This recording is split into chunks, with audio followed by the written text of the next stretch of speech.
Tunamisalimia ya asubuhi mjina ya uwezo, mjina ya damani ya Yesu Kristo. Amen.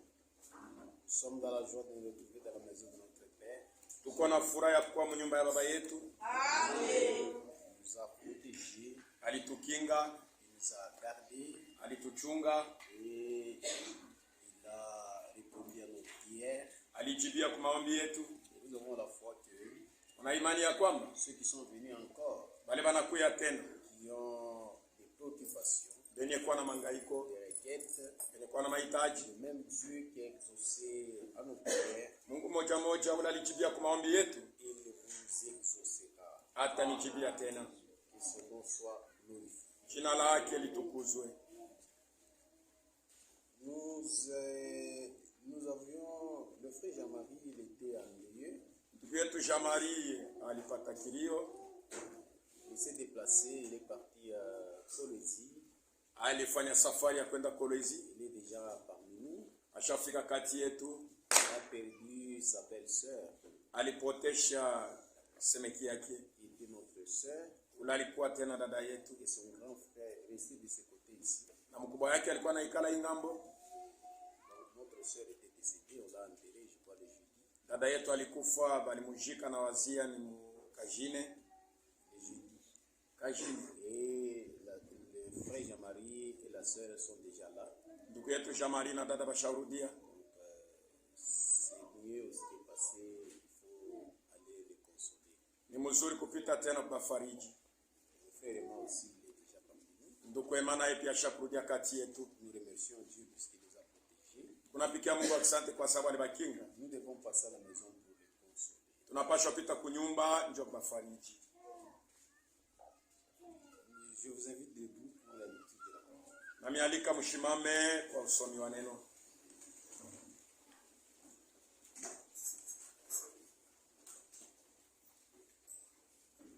Nous prenons Matthieu chapitre 25. Tunabeba Mathayo 25. Le verset 2. Mstari wa pili. 5 d'entre elles étaient folles. Watano wao walikuwa pumbafu. Et 5 sages. Na watano wenye akili. Les folles, en prenant leur lampe, Wabumbafu wakati walichukua mataa yao, ne prirent point d'huile avec elles. hawakubeba pamoja na mafuta. Mais les sages prirent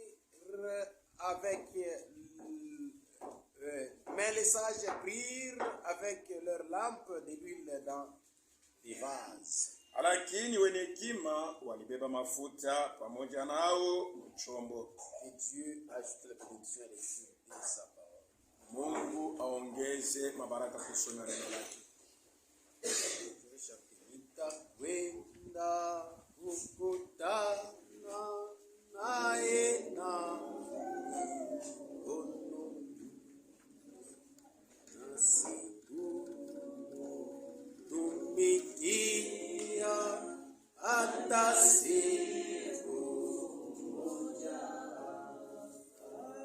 Nitakwenda kukutana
Notre Dieu, notre Père Tout-Puissant, Bwana Mungu wetu waitwa wezo yote, ce matin, nous te sommes infiniment reconnaissants. hii asubuhi tunakushukuru Tu sana, as permis à ce que nous puissions nous retrouver dans ta maison, unaruhusu tupatane mu nyumba yako pour que nous écoutions ta parole. hivi tushikie neno lako. Il est écrit, Imeandikwa, ma maison nyumba yangu sera appelée une maison de prière. itaitwa nyumba ya maombi. Et c'est pourquoi nous sommes entrés ici. Ndio kwa maana tunaingia hapa, Nous avons élevé nos voix à toi tunainua masauti yetu kwako, pour que nous te disons toutes nos préoccupations, ndio tupate kukuonesha mangaiko yetu yote, toutes nos peines. mangaiko yetu Et tout cela, na ile que yote, toi tu puisses nous aider. ndio upate kutusaidia. Nous irons à qui? Tutaenda kwa nani? Nous venons à toi, Jésus. Tunakuya kwako Yesu. Nous avons essayé Tulipima de marcher d'après la parole de Dieu, kutembea kufuatana neno la Mungu, mais de nous-mêmes, lakini kwa shi wenyewe nous n'avons pas pu. hatukuweza. C'est pourquoi nous venons devant Ndio kwa toi. maana tunakuya mbele yako, Rends-nous capables utuwezeshe pour que nous puissions marcher d'après ta parole. tupate kutembea kufuatana neno lako. Ôte-nous toute forme de faiblesse. Tosha ndani yetu udhaifu yote, Pardonne nos iniquités. usamehe uovu yetu, Lave-nous dans ton sang précieux. utusafishe mu damu yako ya damani, Donne-nous de bonnes dispositions. utupatie hali mzuri, Afin que toi, hivi wewe lorsque tu vas parler, wakati utasema que nous puissions écouter. tupate kushikia. Ôte-nous, Seigneur, Tosha ndani yetu Bwana tout ce qui n'est pas de toi. yote ya shukrani yako. Ôte-nous, Seigneur, Tosha ndani mwetu Bwana toutes les folies. mashimu yote, Afin que, Seigneur, hivi Bwana nous marchions comme des sages, tutembee sawa benye hekima, comme des véritables croyants kama waaminifu wa kweli qui croient à la parole de Dieu benye kuamini neno la et Mungu qui attachent leur cœur. na benye kuweka mioyo yako ku neno lako. Seigneur, Bwana, nous avons la foi que tu le feras. kuna imani ya kwamba utatenda. Moi, je suis un homme. Mimi ni mtu, Je n'ai rien de bon en moi sina na kizuri ndani pour mwangu parler à ton peuple. ya kuambia taifa yako. Mets tes paroles de grâce. Weka msemo yako ya neema, Si je puis ouvrir ma bouche kama nafungula kinywa yangu pour parler à ton peuple, juu niseme na taifa yako, que je leur dise les choses nipate venant de toi. kubaambia masauti ya kutoka C'est kwako. pourquoi saisis-moi, Ndio kwa maana unishiki, que je puis parler nipate kusema comme un instrument kama chombo tu, par lequel tu vas transmettre ta vie kupitia ile chombo utatoa uzima wako, dans ceux qui sont ici pour t'écouter. iweka ndani hapa banakuya kukusikia. Merci Seigneur. Asante Bwana, Nous avons la foi que tu le feras. na imani ya kwamba utatenda. Au nom du Seigneur Mu Jésus, jina ya Bwana Yesu Kristo nous te prions ainsi. tunakuomba hivi, Amen. amen. Nous continuons notre sujet Tunaendelesha mahubiri yetu intitulé ile tunaita Les actes de folie matendo ya majimu des vierges folles. ya bikira mpumbavu. Nous venons de lire une écriture ici. Tunatoka kusoma andiko moja Il nous hapa dit que le royaume des cieux ile inatueleza kwamba ufalme wa est mbingu semblable à des vierges unafanana na bikira 10 qui, ayant pris leur lampe, bo balikisha kuchukua mataa yabo, allèrent à la rencontre de l'époux. balienda kupatana na bwana harusi. 5 d'entre elles étaient folles 5 wao walikuwa pumbavu et 5 étaient sages. na 5 walikuwa wenye hekima. Les folles, en sortant, Wapumbavu wakati walitoka elles ont pris leur lampe, walibeba mataa, mais elles ont oublié de l'huile. lakini walisahau kubeba mafuta. Alléluia. Amen. Et les folles, en sortant, Wapumbavu wakati walitoka elles ont pris leur lampe. walibeba mataa yao, Elles n'ont pas oublié de l'huile. hawakusahau kuchukua mafuta. Elles ont pris de l'huile. Walibeba mafuta, Elles ont mis dans leur vase. waliweka mchombo, Et elles ont allumé leur lampe waliwakisha mataa yao pour les éclairer vipate dans kubangazia le chemin, munjia, afin qu'ils aillent. hivi wapate kwenda Qu'elles aillent à la rencontre de l'époux. kupatana na bwana harusi. Et c'est ce que les sages ont fait. Ndio kile wenye hekima walifanya, Mais les folles, elles n'ont pas pris de l'huile. lakini wapumbavu hawakubeba mafuta Dans leur chemin, munjia yabo. il y avait quelque chose de ténébreux Kulikuwa vitu fulani Elles ya n'ont pas pu matendo ya marcher. giza, hawakutembea mzuri pour aller voir l'époux. juu bafikie kupatana na bwana harusi. Et quand les sages sont arrivés, Wakati benye hekima balifika, l'époux les a accueillis. bwana harusi alibapokea, L'époux a ouvert la porte bwana harusi alifungula mlango et les sages sont entrés. na wenye hekima waliingia. Alléluia. Et les folles ont marché avec difficulté. Na wapumbavu wakati walikuwa wanatembea weko na papasa, Elles sont arrivées à la porte walifika kumlango, et elles ont commencé à frapper. walianza kukokola, Elles ont commencé à frapper. walikuwa na kokola. Matthieu chapitre 7, Mathayo 7 le verset 21. mstari wa 21.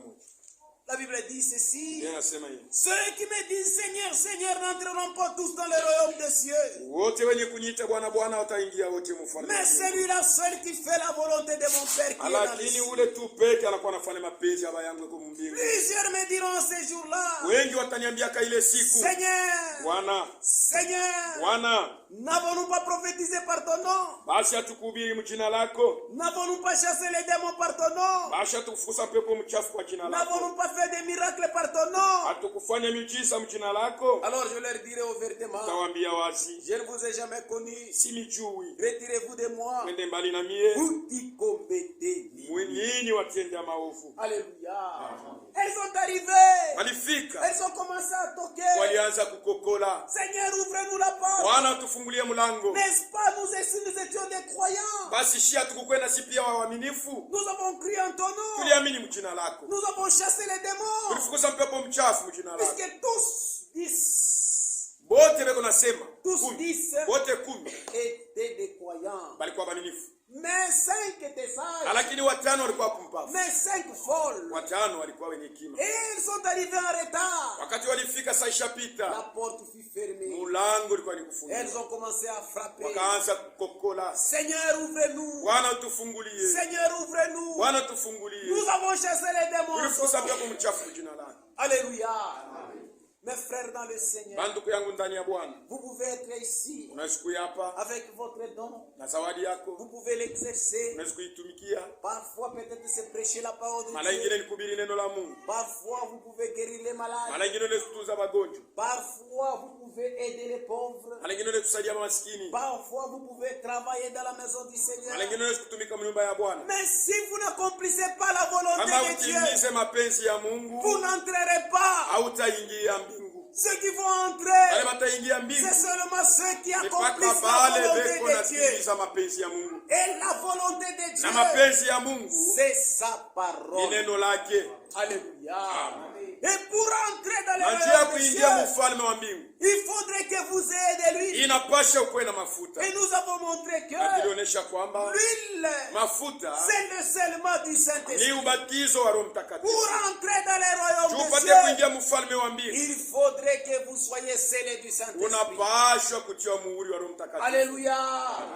Mais les folles, Wapumbafu elles n'avaient pas le scellement du Saint-Esprit. hawakukuwa na muhuri wa Roho Mtakatifu. C'est ce qui a fait à ce Ndio que ile ilifanya kwamba elles ne sont pas entrées. hawakuingia En sortant, kutoka, elles n'ont pas pris de l'huile avec elles. hawakuchukua mafuta pamoja na taa Elles ne yao, se sont pas inquiétées du scellement du Saint-Esprit. hawakuangaikia kubatizwa na Roho Mtakatifu. Mes frères dans le Na Seigneur, ndugu yangu ndani ya Bwana, ne nous habituons pas de venir. tushizoeane kukuya hapa. Ici nous venons, Hapa tuko na kuya c'est la salle d'entraînement. ni fashi ile tuko nakuwa kujifunza Pour que nous nous entraînons, hivi, tukweme ni kujifunza nous mzuri. devons avoir notre espérance Tunapasha kuwa na onjo yetu et notre objectif, na kifukuzio yetu. notre but. Kifukuzio Il faudrait quand le Seigneur viendra, inapasha wakati Bwana atakuya, que toi aussi tu ne puisses pas manquer nawe d'entrer. pia usikose kuingia. Toi ma soeur aussi tu ne puisses pas We manquer. dada usikose Quand kuingia le Seigneur viendra, wakati Bwana quand atakuya, il appellera chaque wakati personne, ataita kila mmoja kwa jina que lake. ton nom aussi Jina lako pia soit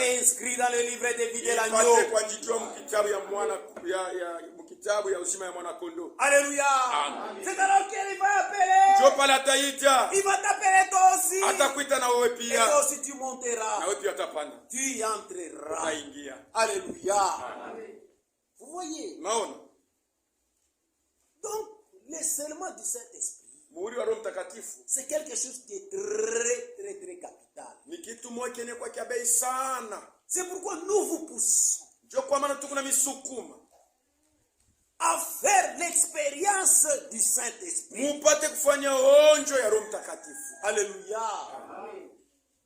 Et pour recevoir le Saint-Esprit, Juu upate kupokea Roho Mtakatifu il y a des conditions. kuko makanuni Ce fulani. n'est pas tous les croyants Haina mwaminifu yote qui sont appelés anaitwa à recevoir le scellement du Saint-Esprit. kupokea ile Roho Mtakatifu. Alléluia. Amen. Non, non, non, non, non. Apana. Ce n'est pas tout le monde. Haina mtu yote. Dieu donne le scellement du Saint-Esprit Mungu eko naleta ile muhuri ya Roho Mtakatifu aux véritables croyants. kubaminifu wa kweli. véritables croyants Na baaminifu ba kweli sont ceux qui croient wale beko naamini la parole du Seigneur. neno la Bwana. Et la parole du Seigneur, Na ile neno ya Bwana c'est la vérité. ni ukweli. C'est pourquoi dans Ephésiens, Ndio kwa maana mwa Efeso chapitre 1er, verset 13, sura ya kwanza mstari wa 13, chaque fois nous vous lisons ces écritures, mara yote tuko na misome ya hii maandiko c'est pour vous pousser ndio tumisukume à comprendre tuelewe le royaume des cieux ufalme wa mbingu et vous pousser à être en règle na kumisukuma mkuwe mu usawa afin que vous soyez en libre. hivi mpokeo mtakatifu kunyanuliwa. L'Écriture dit ceci, Andiko inasema verset 13. mstari wa 13, En lui, ndani yake vous aussi, nini vile vile après avoir entendu la parole de la vérité. kisha nini kusikia neno la ukweli. Donc, la première condition, Kitu ya kwanza vous devez être là où on prêche la parole. de la vérité. unapasha kuya pale beko na ubiri neno ya ukweli. Alléluia. Amen. Cette Bible, Hii Biblia de la Genèse tangu mwanzo jusqu'à l'Apocalypse, mpaka na Ufunuo c'est la parole de Dieu. ni neno la Mungu, C'est la pensée de Dieu. ni mawazo ya Il a Mungu, exprimé ila naonesha et on a mis ça sous forme des Écritures. na inaandikiwa. C'est ça sa parole. Ndio neno la Mungu. Quand vous écoutez quelque chose Kama unashikia kitu venant de cette Bible yenye kutokea mwi Biblia et que vous ne croyez pas à ça, na awaamini ile mambo, sachez bien que ujue kwamba le Seigneur ne viendra pas. Bwana vous sceller. atakuya kukutia muhuri. Alléluia. Amen. Mais vous avez écouté la parole de la vérité. Munashikia neno ya ukweli Mais vous n'avez pas cru. lakini hawaamini. C'est pourquoi nous avons dit, Ndio kwa maana tulisema les vierges folles, bikira mpumbavu, il y a certaines qui sont parmi nous huko wale beko kati qui yetu entendent la parole de la vérité, anashikia neno ya ukweli, mais qui y croient certaines des paroles banaamini maneno yingine qui ne sont pas pesants à leur vie spirituelle. yashokuwa ya bei mu maisha yabo ya Mais kiroho, les paroles qui les condamnent, lakini ile maneno iko na bahukumu, les paroles qui les réprimandent, maneno ile iko na bakemea, ils font les sourds d'oreilles. beko nafunga sikio. Sachez bien quand vous êtes de cette manière, Mujue ya kwamba wakati uko Dieu vile ne viendra pas vous sceller. Mungu hata kutia muhuri wa Roho Mtakatifu. Alléluia. Amen. Dieu répand son esprit Mungu ako na mwangaro yake à ceux qui écoutent les réprimandes. kwa pale beko nashikia kemeo ya Mungu. C'est ce que nous avons lu Ndio kile tulimisomea dans Proverbes chapitre 1er. Mumezali sura ya kwanza. Nous relisons cela. Tutaisoma tena. Proverbes chapitre 1er. Mezali sura ya kwanza. Le Seigneur dit ceci. Bwana anasema hivi. C'est Dieu. Ni Mungu Il est en train de parler. eko nasema. Il dit ceci. Anasema hivi. Verset 23. Mstari wa 25. Tournez-vous pour écouter mes réprimandes. Munigeukie mimi njoo akushikia kemeo yangu. Voici, j'ai répandu sur vous mon esprit. Tazama nitatuma roho yangu kwenu. Et je vous ferai connaître mes paroles. Na nitanijulisha maneno yangu. Alléluia. Ceux qui écoutent ces réprimandes, Bale beko nashikia hii kemeo. quand Dieu leur donne des avertissements, Wakati Mungu eko na bakalamusha. quand Dieu condamne leurs péchés, Wakati Mungu eko na kemea zambi yabo. quand Dieu réprimande leurs mauvaises actions, Kama Mungu anakemea matendo yabo ya si mubaya. vous écoutez ces réprimandes, Kama unashikia ile kemeo, c'est alors que ndio pale le Seigneur Bwana peut répandre son esprit sur vous. anaweza kutuma roho yake yule yako. Alléluia. Si vous êtes insensé, Kama uko mjinga, puisque les vierges folles, masabikira mumbavu elles agissent en insensé. beko natenda katika ujinga. Si vous êtes insensé, Kama uko mjinga, vous ne voulez pas écouter les réprimandes du haupende Seigneur, kushikia kemeo ya Bwana, il ne répandra jamais son hata esprit. mwanga kamwe roho yake yule yako. C'est là beaucoup de gens Njo ile batu mingi qui viennent ici, beko nakuya hapa, qui prient, banaomba, ils font longtemps dans les banakawia messages. sana mujumbe. Ils n'ont jamais expérimenté le Aba Seigneur. yaonjaka kamwe ubatizo wa Roho Mtakatifu. Pourquoi? Juu ya nini? Puisqu'ils n'écoutent pas les réprimandes. Sasa wao washikie kemeo ya Bwana. Alléluia.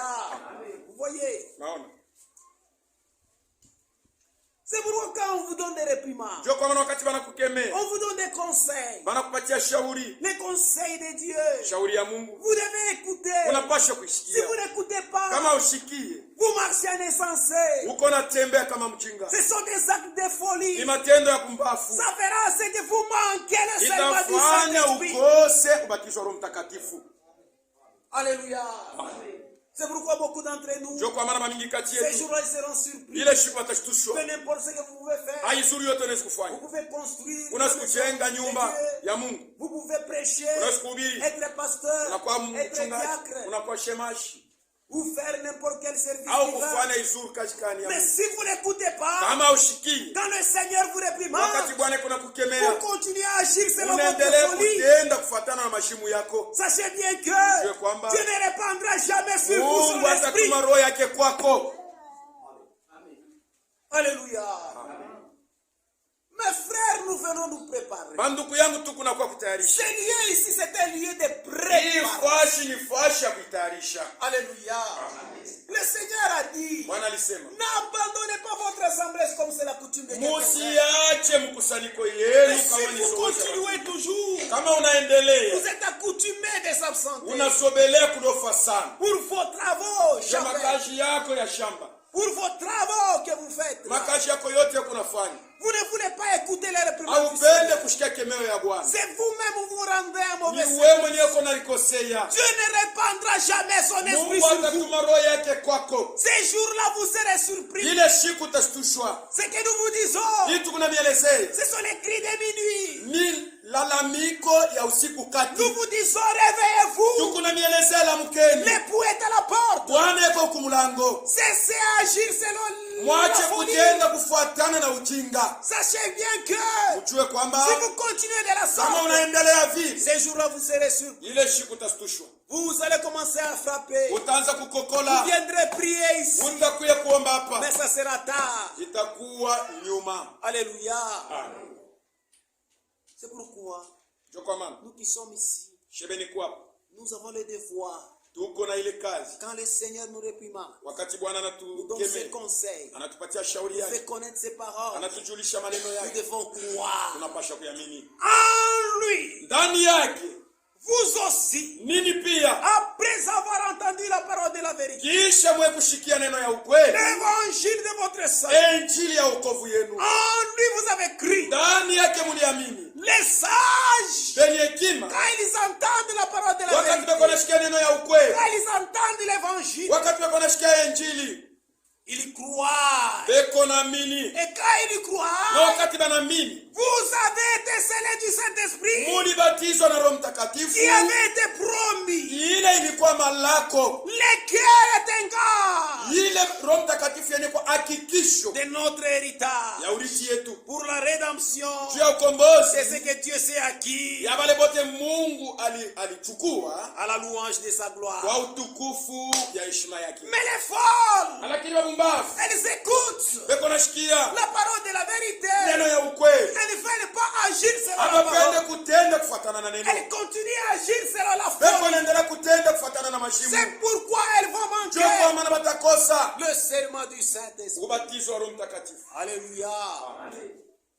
Et il y a d'autres aussi. Na kuko bengine tena Ils ont cru baliamini à la parole du Seigneur. neno la Bwana. Alléluia. Alléluia. Elles sont disciples. Beko tu banafunzi, Mais elles mélangent à la parole du beko na changa kuneno la Mungu, avec leurs pensées. anachanga neno la Mungu na mawazo yao. C'est pourquoi nous avons lu Ndio kwa maana tuliniambia que toute la parole de Dieu, neno lote la Mungu, toute la parole qui est écrite neno dans son lote lenye kuandikiwa mu Biblia est huu bien mesurée. bali ipima mzuri sana. Alléluia. N'ajoutez rien à la parole, Usiongeze kitu kuneno de peur qu'on te trouve menteur. hivi ushikutie mwenye kwa mdanganifu. Il y a d'autres personnes aussi Uko bantu wengine pia qui ajoutent à la parole. beko naongeza kuneno, Alléluia. Et quand vous ajoutez, na kama unaongeza vous croyez à la fausseté, unaamini bongo, Dieu ne viendra jamais parfaire. Mungu hatakuwa kumaliza ile kazi ndani mwako. Alléluia. il ne viendra jamais par faire le mensonge. hawezi kukamilisha kazi yenye kwa ya bongo. C'est pourquoi nous avons dit, Ndio kwa maana tunasema ceux qui disent que les 7 tonnerres sont révélés, wale beko nasema ngurumo 7 inafunuliwa, ils ont ajouté à la parole. banaongeza kitu fulani kuneno la Mungu. Alléluia. Les 7 tonnerres d'Apocalypse chapitre 10, Ngurumo 7 ya Ufunuo 10 le verset 1 mstari wa à kwanza 7, mpaka na 7, ce sont des choses qui ne sont pas écrites dans ce livre. ni vitu vyenye vyanjikiwa mu Biblia. Alléluia. Apocalypse Ufunuo chapitre 10, sura ya 10 le premier verset. mstari wa kwanza. Alléluia. Apocalypse chapitre 10, le premier verset. Ufunuo 10 mstari wa kwanza. J'ai vu un autre ange puissant Nikaona malaika mwingine wa qui uwezo descendait du ciel, alikuwa anashuka toka mbingu, enveloppé d'une nuée.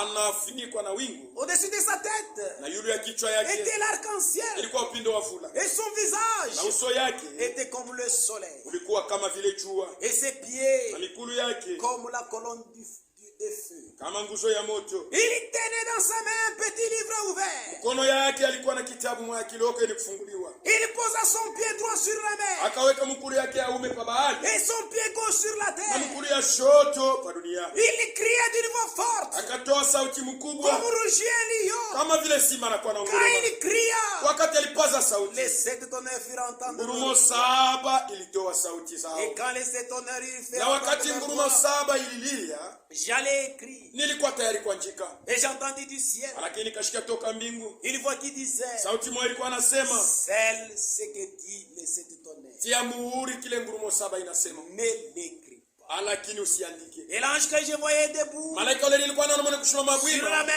et bahari sur la terre, na dunia, leva sa main droite akainua mkono yake ya ume umbingu, et jura par celui qui vit au siècle des siècles, akalapa kwa ule konaishi milele na milele, qui a créé le ciel ulaliumba mbingu et les choses qui sont, na vitu vyenye kwa mbingu et la terre na dunia et les choses qui na sont, vyote vyenye kwa hapa et dunia la na mer et bahari les choses qui na sont, vyote vilimo, qu'il n'y aura plus de ya temps, kwamba kutakuwa tena wakati, mais qu'au jour de la voix de lakini ce msiku ya sauti ya malaika wa 7, quand il sonnerait de la trompette, wakati atapika parapanda yake, le mystère de Dieu siri ya Mungu s'accomplirait. itatimilika Comme l'a annoncé ce serviteur. saa vile alitangaza kwa watumishi yake. Alléluia.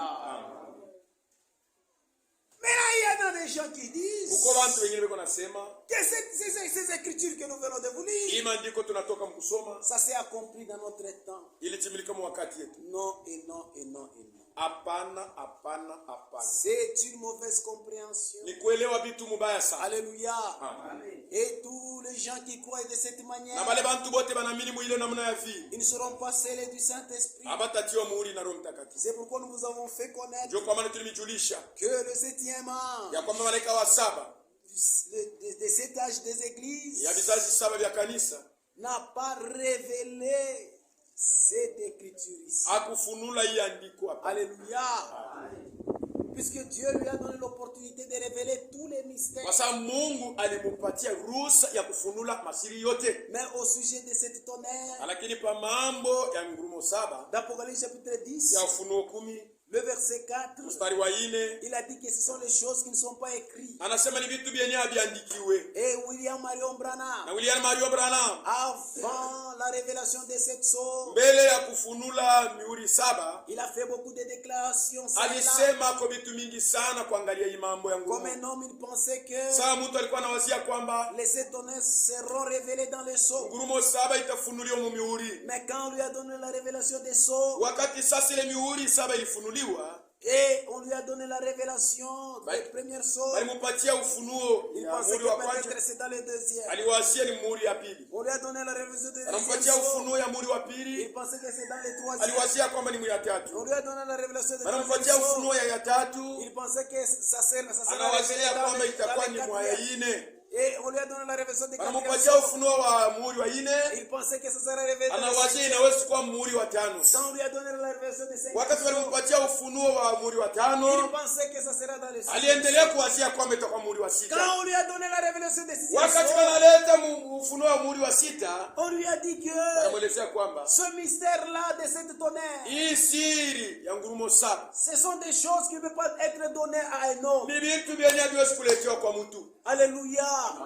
Et c'est ce qu'il a dit. Nacho kila alisema Nous vous avons lu avec vous. tulimisome yavyo. Lui-même, il a déclaré Yeye mwenye cela alisema dans la brochure, les 7e sceaux. mwile karatasi muhuri wa 7. Il a dit que Alisema kwamba ce sont les choses ni vitu vyenyewe qui ne sont pas, qui ne sera pas données à un homme. bila viwezi kuletewa kwa mtu. La révélation du 7e sceau, Ufunuo le paragraphe 248 kurasi ya à 247 277. mpaka 277. Alléluia.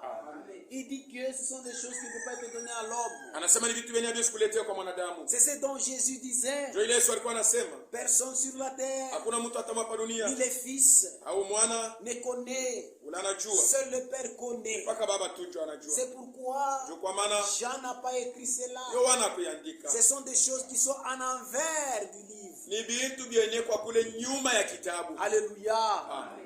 C'est pourquoi tous les tonneristes, Bote benye ngurumo nous vous disons aujourd'hui, tunamielezea leo, vous ne serez jamais scellés du Saint-Esprit. hamtapokea batizo wa Roho Mtakatifu. Et tout celui qui croit au cette tonnerre, Na ule yote anaamini ngurumo 7 il n'a pas le scellement du Saint-Esprit. ana ndani mwake na Roho Mtakatifu, Puisqu'il a ajouté à la parole. kwa sababu anaongeza kuneno C'est lui qui a le scellement du Saint-Esprit. ule kona Roho Mtakatifu. La Bible dit, Biblia inasema quand le Saint-Esprit wakati viendra, Roho Mtakatifu atakuja, l'Esprit de la vérité, roho ya ukweli il vous conduira dans toute la itamiongoza vérité. katika ukweli yote. C'est ça l'évidence du Jo Saint-Esprit. hakikisho ya kukuwa na Roho Mtakatifu. C'est pourquoi tous ceux qui Jo croient kwa maana wale bote beko nami au cette tonnerre révélée, ngurumo 7 ya kwa inafunuliwa ils ont ajouté à la Bible. banaongeza ku Biblia.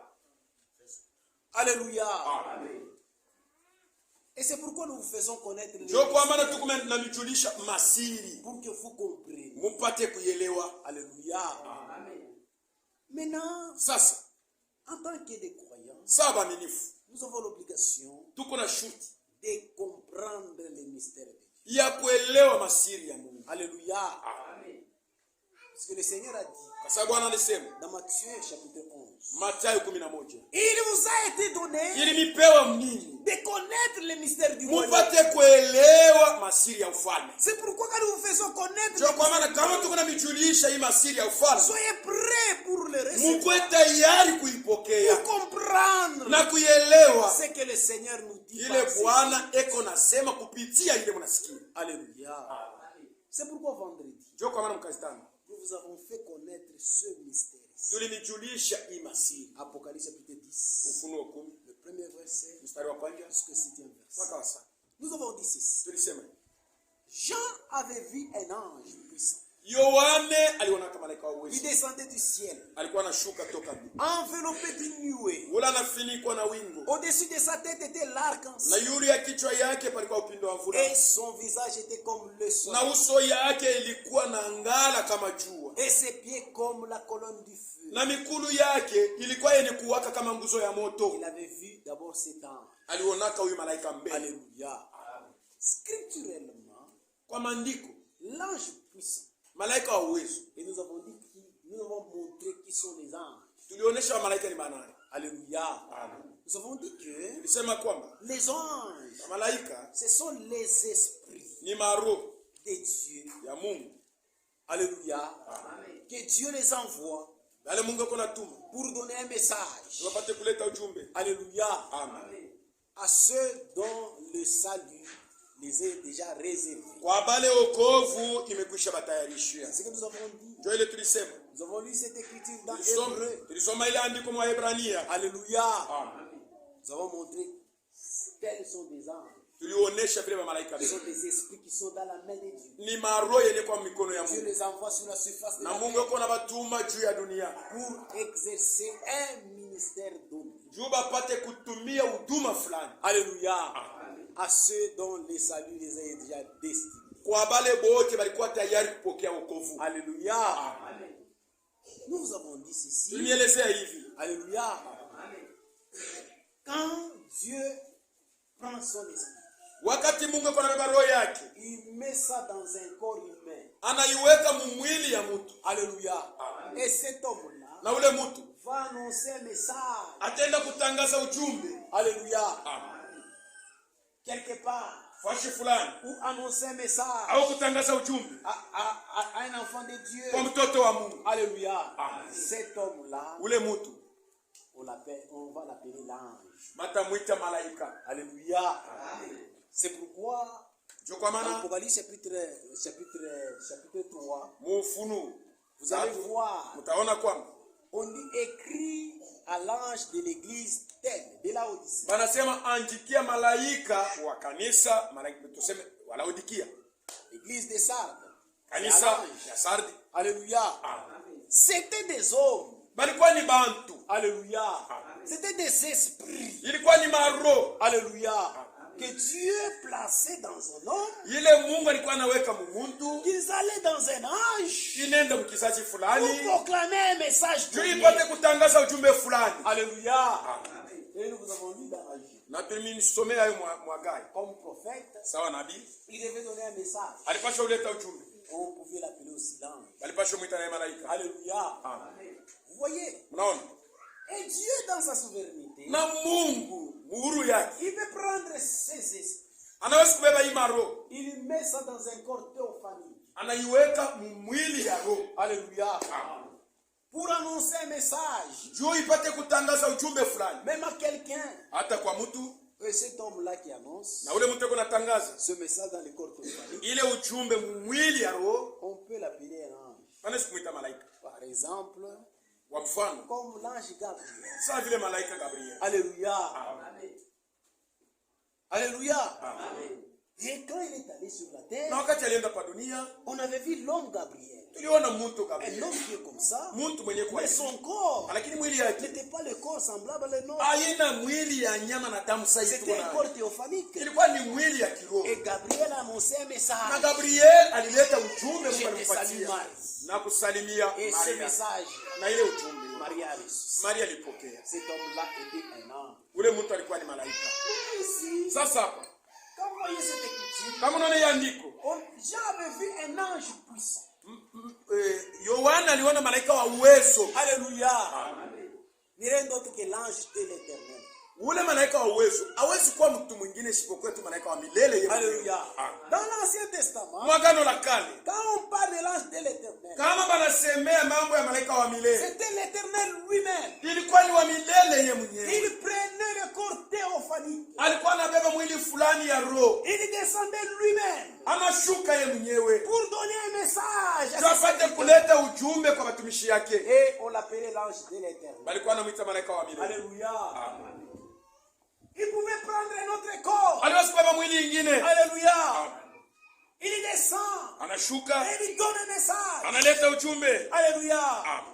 Quand il s'est apparu à Moïse, Wakati alionekania Musa faisait paître les troupeaux de son beau-père. alikuwa analisha kondoro ya baba yake mko Jethro. Et il avait vu un buisson Aliona kijiji cha moto, qui était enflammé. mayani iko na waka. Il tournait pour regarder. Anageuka njoo kuangalia, Ce buisson-là, yakona kwamba ile mayani ça plus fait, mais ça se laissait. inesha kuwaka moto lakini hailungule. Quand il observait ça, Wakati il aliangalia, a entendu du milieu anashikia mule toka moto du feu. ya ile moto, Une parole qui disait, sauti moja iko nasema, Moïse, Musa, Moïse, Musa. Moïse a détourné. Musa anageuka La anaangalia, voix lui a dit, sauti inasema ne t'approche pas. usikaribie, Car ce lieu ici, kwa sababu ifuashi c'est un lieu saint. ifuashi takatifu. Ôte tes souliers. Tosha vilato yako. Et on lui a donné un message. Na balimpatia ujumbe. C'était l'ange de l'éternel qui Yeye ilikuwa ni malaika wa milele, alishuka mwili moto dans cette buisson. mwile kijiji ya moto. Alléluia. Maintenant, Jean avait vu ici Sasa Yohana aliona un kapa ange puissant. malaika wa uwezo. Alléluia. Mais rien d'autre que l'ange de l'éternel. Hawezi kuwa mwingine isipokuwa malaika wa milele. Maintenant, cet ange puissant, Sasa yule malaika wa uwezo, l'Écriture nous dit ceci. andiko inasema hivi. J'ai vu un ange puissant Nikaona malaika wa uwezo. qui descendit du ciel, Ule alikuwa anashuka toka mbingu, enveloppé d'une nuée, anafinikwa wingu, au-dessus de sa na tête juu ya kichwa yake était l'arc-en-ciel. ilikuwa upindo wa mvula, Et son visage na uso yake était comme le soleil. ilikuwa kama vile jua, Et ses pieds na mikulu comme yake la colonne de feu. ilikuwa kama nguzo ya moto, Et cet ange avec un na ule malaika alikuwa na upindo wa mvula. Alléluia. Et nous avons montré que Tulionyesha kwamba l'arc-en-ciel, upindo wa mvula alléluia, ça montre l'alliance. iko naonesha agano. Alléluia.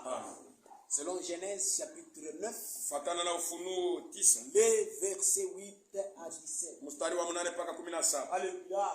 Dieu avait fait pleuvoir sur la Mungu alinyeshesha kavula, Il avait fait périr le méchant. aliua wakaidi wote Les jours de Noé, siku ya Noe, avec une grande pluie, na gariga pendant 40 jours kati ya masiku et 40 40 nuits. na usiku, Et l'eau a monté sur la surface de la terre na mai ilipanda juu ya dunia et a fait périr les méchants. na iliua wakaidi wote. Mais Lakini après ça, kisha ile quand Noé wakati et Noe sa famille étaient sortis, na jamaa yake balitoka l'Éternel, wa milele, il a dit, je vais conclure alisema l'alliance nitafanya agano yangu avec l'humanité. na ulimwengu. Et il avait fait sortir un arc-en-ciel. Alitosha ile upindo wa mvula, Il a dit alors anaambia mtu, à Noé anaambia et Noe à sa postérité, na uzao à tous yake les habitants de la na terre. bakaji wote hapa. Il dit, voyez l'arc-en-ciel Unaona ile upindo wa mvula que je viens de faire sortir. ile vinatosha, Cet arc-en-ciel ile upindo wa mvula c'est un signe d'alliance ni alama ya que moi agano je fais avec tous les ile habitants, minafanya na bakaji wote avec hapa. vous, toi Noé, Na wewe et Noe toute ta postérité, na uzao yako et tous ceux qui viendront après na toi, wale wote watakuya kisha que je wewe, ne ferai plus périr ya kwamba sitaua tena les habitants de la terre bakaji wa dunia avec de l'eau. na bahari na mai. Alléluia. Amen. C'est pourquoi l'arc-en-ciel, Ndio kwa maana upindo wa mvula c'est un signe d'alliance. ni alama ya agano. C'est pourquoi cet ange, Ndio kwa maana malaika il apparaît avec l'arc-en-ciel anaonekana na ile upindo wa sur sa mvula tête. kwa kichwa yake, Ça montre que c'est un inaonyesha ange, kwamba ya kwamba huyu malaika un ange de l'alliance. ni malaika wa agano. Alléluia. Amen. Et cette alliance Na ile agano avec l'arc-en-ciel, na upindo wa mvula il ne l'a pas fait avec l'église, hakuifanya na kanisa, puisque c'est l'ancienne alliance. ni agano la kale. Dieu avait conclu cette alliance Mungu alifanya ile agano avec son peuple. na taifa yake. Alléluia. Qui était Israël. Taifa yake ile ilikuwa Mais Israeli, nous, l'église du Nouveau lakini Testament, shiye kanisa ya agano mpya, notre alliance agano que yetu nous avons fait ile tulifanya avec le Seigneur, na Bwana c'est la deuxième ni alliance. agano ya pili. La seconde, Ya pili nous l'avons fait avec lui tulifanya naye ile agano à travers son Fils, kupitia mwana wake Jésus-Christ, Yesu Kristo, ces jours-là au ile Calvaire. siku Kalvario. Alléluia. Avec ça, Na ile nous devons comprendre tunapaswa que kuelewa kwamba cette écriture ici hii andiko ne se rapporte pas avec nous l'église. haina ako juu yetu shi kanisa, Alléluia. Ça se rapporte avec Israël. lakini ni andiko yenye kuangalia Israeli. Alléluia. C'est ce que nous avons vu. Ndio ile tuliona Alléluia. Le vendredi. mkazi tano. Alléluia. Est-ce que vous avez compris? Basi mnaelewa, Est-ce que vous avez compris? mnaelewa, Alléluia. Vous devez comprendre. Est-ce que vous avez compris? mnapasha kuelewa. Basi mnaielewa, C'est ce qu'on a vu ndio ile tuliona le vendredi. mkazi tano. Alléluia. L'église. Kanisa Nous, l'église du Nouveau Testament. je kanisa ya agano mpya. C'est pourquoi Jésus-Christ lui-même dit Ndio ça. kwa maana Yesu Kristo yeye mwenyewe alikuwa anasema Alléluia. Dans Matthieu chapitre 26. mu Mathayo 26. Matthieu Mathayo 26. le verset 26. Mstari wa 26 pili.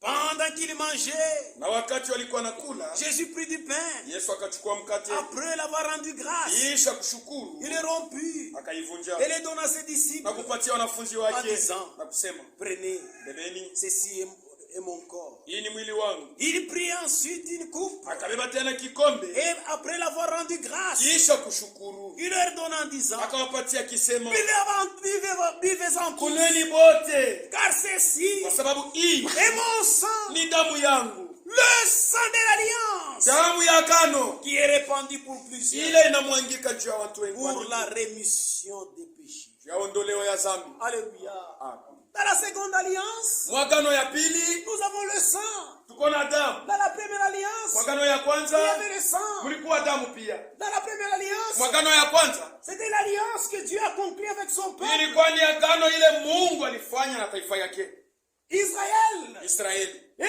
on pouvait prendre le sang des bêtes. Waliweza kubeba damu ya manyama. Et Moïse avait pris le sang des bêtes. Na Musa alibeba damu ya nyama. Et il a versé.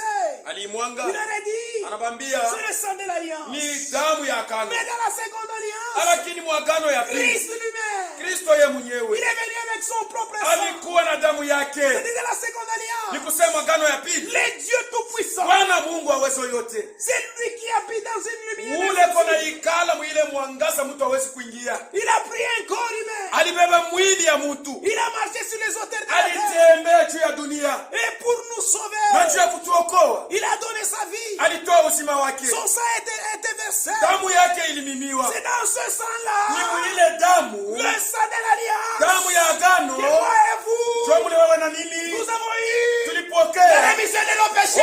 Ondoleo ya dhambi yetu. Alléluia. Vous voyez, Mnaona? c'est pourquoi dans la nouvelle alliance, Ndio kwa maana mwagano mpya.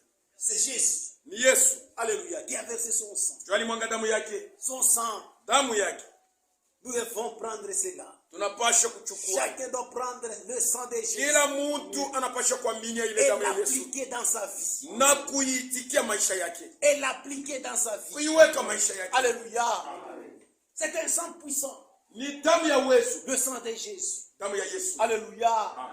Même si vos petits sont rouges comme Hata kama damu yako iko mwekundu sana. si vous allez auprès de Jésus, Kama unaenda kwa Yesu. si vous allez auprès de Jésus, Kama unamkaribia Yesu. avec tes péchés là, Na dhambi yako ile uko nayo. alléluia, son sang, Damu yake. dans son sang, Damu yake il efface nos transgressions. eko naondosha makosa yetu yote. Alléluia.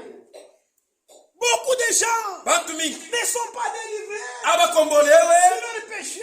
kwa dhambi yabo Parce qu'ils ne veulent pas mettre leurs péchés sous le sang kwa de sababu Jésus. abapende kwenda chini ya damu na dhambi yabo. C'est pourquoi ils ne sont pas délivrés de Ndio kwa leurs maana péchés. abakombolewe kwa dhambi beko Nous nayo. croyons un Dieu qui est terrible, Shi tunaamini Mungu ule kwa hatari. qui nous pardonne nos transgressions, Ule kona samea makosa qui yetu. les jette dans la mer d'oubli. Eko na ibeba na itupa mbali ya kusabu. Et il prend son sang. Anabeba damu yake. Son sang efface nos Damu transgressions. yake iko naondosha makosa yetu. Quand son sang efface, Wakati damu inaondosha, son sang est puissant. damu yake ni ya uwezo. Alléluia. Et il va te donner son esprit. Na atakupatia roho wake. Et te fera que Ile itafanya tu kwamba ne rentres pas dans tes bouliers. hautarudia tena mwile matope ya dhambi. Mettez vos péchés sous le sang de Jésus. Weka dhambi yako chini ya damu ya Yesu. C'est pourquoi nous les croyants Ndio kwa maana shiba minifu. du Nouveau Testament, Agano mpya. de la Nouvelle Alliance. Agano mpya. Alléluia. Amen. Cette écriture de Apocalypse chapitre 10 Hii andiko ya Ufunuo 10 ne concerne pas l'Église. aina yetu she kanisa. Alléluia. Ça concerne Israël. Ni andiko yenye kuwa konjwa Israeli. Alléluia. Amen. Alléluia. Amen. Alléluia. Amen. Vous voyez, Mnaona? quand quelqu'un vous dit, Kama mtu anakuambia les sept tonnerres sont révélés, ngurumo saba ishafunuliwa, il faut lui demander d'abord, umuulize qu'est-ce que c'est les sept tonnerres? ngurumo saba ni nini? Qu'est-ce que c'est un tonnerre? Ngurumo ni nini? Et qu'est-ce que c'est les sept tonnerres? Na ile ngurumo saba ni nini? Et quand est-ce qu'il a été révélé? Yeye ilifunuliwa wakati gani? Alléluia. Amen. Qui l'a écrit dans la Ni Bible nani aliandika Biblia? pour que ce soit révélé? Ndio ipate kufunuliwa. Alléluia. Vous voyez? Unaona? Alléluia. Ah. C'était l'ange de l'alliance. Ilikuwa ni malaika wa agano. Et nous continuons. Na tuko naendelea sasa. Cet ange, Huyu malaika il tenait dans sa main un petit livre vert. mumikono yake alikuwa na kitabu yenye kufungula. Alléluia. Amen. Alléluia. Amen. L'accomplissement d'Apocalypse chapitre 10. Kutimilika kwa Ufunuo 10. Cet ange de l'alliance, Huyu malaika wa agano dans sa main, mumikono yake il tenait un petit livre déjà ouvert. eko na kakitabu kamwa kaloko lakini kenye kufunguliwa. Alléluia. Amen. Alléluia. Amen.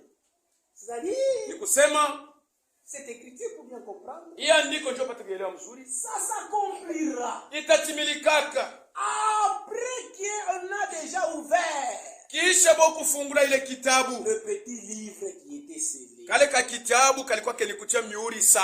c'est alors que cette écriture va être accomplie après l'ouverture de ce petit. Njo pale ile andiko itatimilika kisha kufunguliwa kwa mihuri 7. Maintenant dans l'Apocalypse chapitre 5, Sasa Ufunuo 5. j'avais vu ce même livre. Yohana aliona ka kitabu kimoja kimoja. Mais quand il avait vu Wakati aliona ce livre-là, ni kitabu, c'était un livre qui était scellé. ilikuwa ni kitabu kenye kufunga mihuri 7. Alléluia.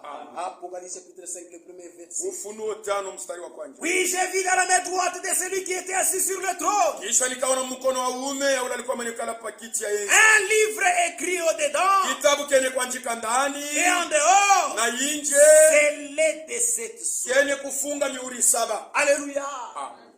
Ici, Hapa j'avais vu ce livre Yohana aliona ka kitabu. qui était écrit au-dedans, Kile kilikuwa kenye kuandikiwa ndani même en dehors. hata nje ya kitabu. Ce livre-là était scellé de Hii cette kitabu ilikuwa yenye kufunga na mihuri 7. Alléluia. Amen.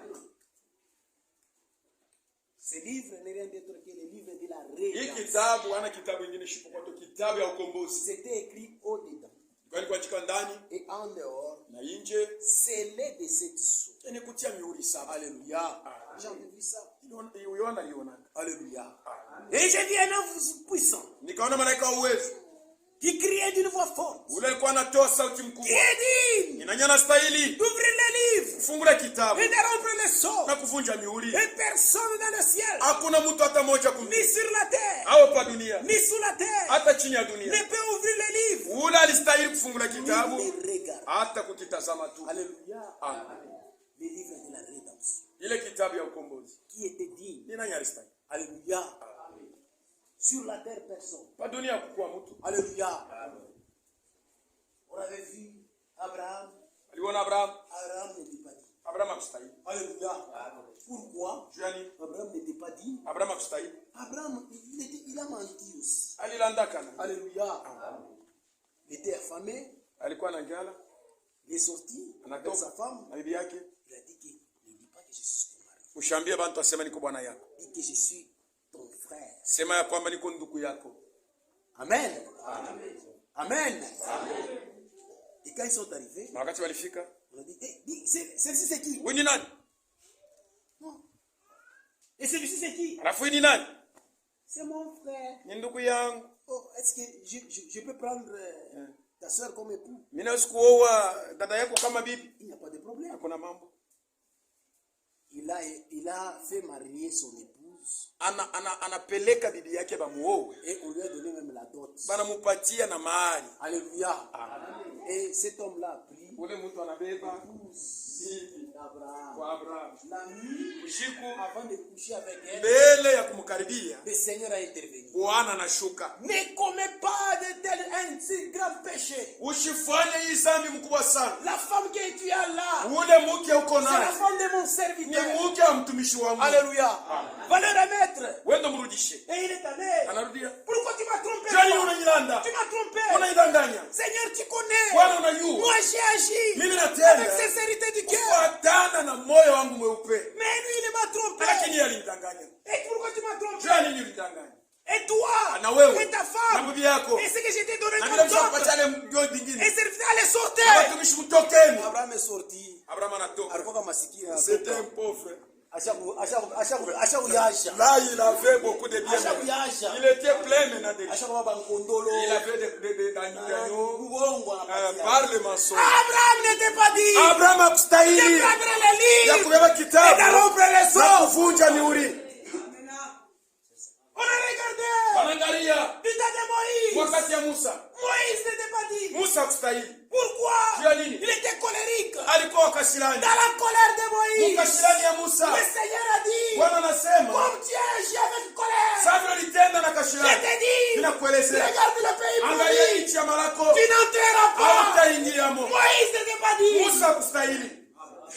Qui était dit Ni nani alistahili? de prendre les livres Kubeba kitabu et de rompre les na sceaux. kuvunja mihuri. On a regardé Branham. Anaangalia Branham. Branham n'était pas dit. Branham hakustahili. Un jour aussi, il a Siku menti. moja yeye alilanda. C'est pourquoi toi tu crois que Sio kama na Branham wewe est Dieu. unaamini ya kwamba Branham ni Qui est Mungu. maudit. Uko mwenye Il ne kulaniwa. sera jamais sauvé. Hautaokolewaka. Branham n'était pas dit. Branham hakustahili. Quand vous lisez même le Kama message, unasoma ujumbe, il peut dire aujourd'hui quelque anaweza chose kusema kitu leo hapa, qui est du mensonge, muko bongo, avec erreur. nakosa, Quand le Saint-Esprit le wakati corrige, Roho Mtakatifu Branham anamnyorosha. aussi corrige sa Branham na yeye alikuwa prédication. anarudisha vitu. Comment Branham peut être Branham Dieu? anaweza kuwa Mungu je? Mais notre Dieu, Mungu wetu, le Seigneur Jésus, Bwana Yesu, il ne s'est jamais trompé. asiyadanganyika. Alléluia. Qui était dit Ni nani anastahili de prendre un livre kubeba kitabu et de rompre le na son? kuvunja mihuri? Oh, sur la terre, Kwa dunia personne n'était pas dit. hakuna mtu astahili.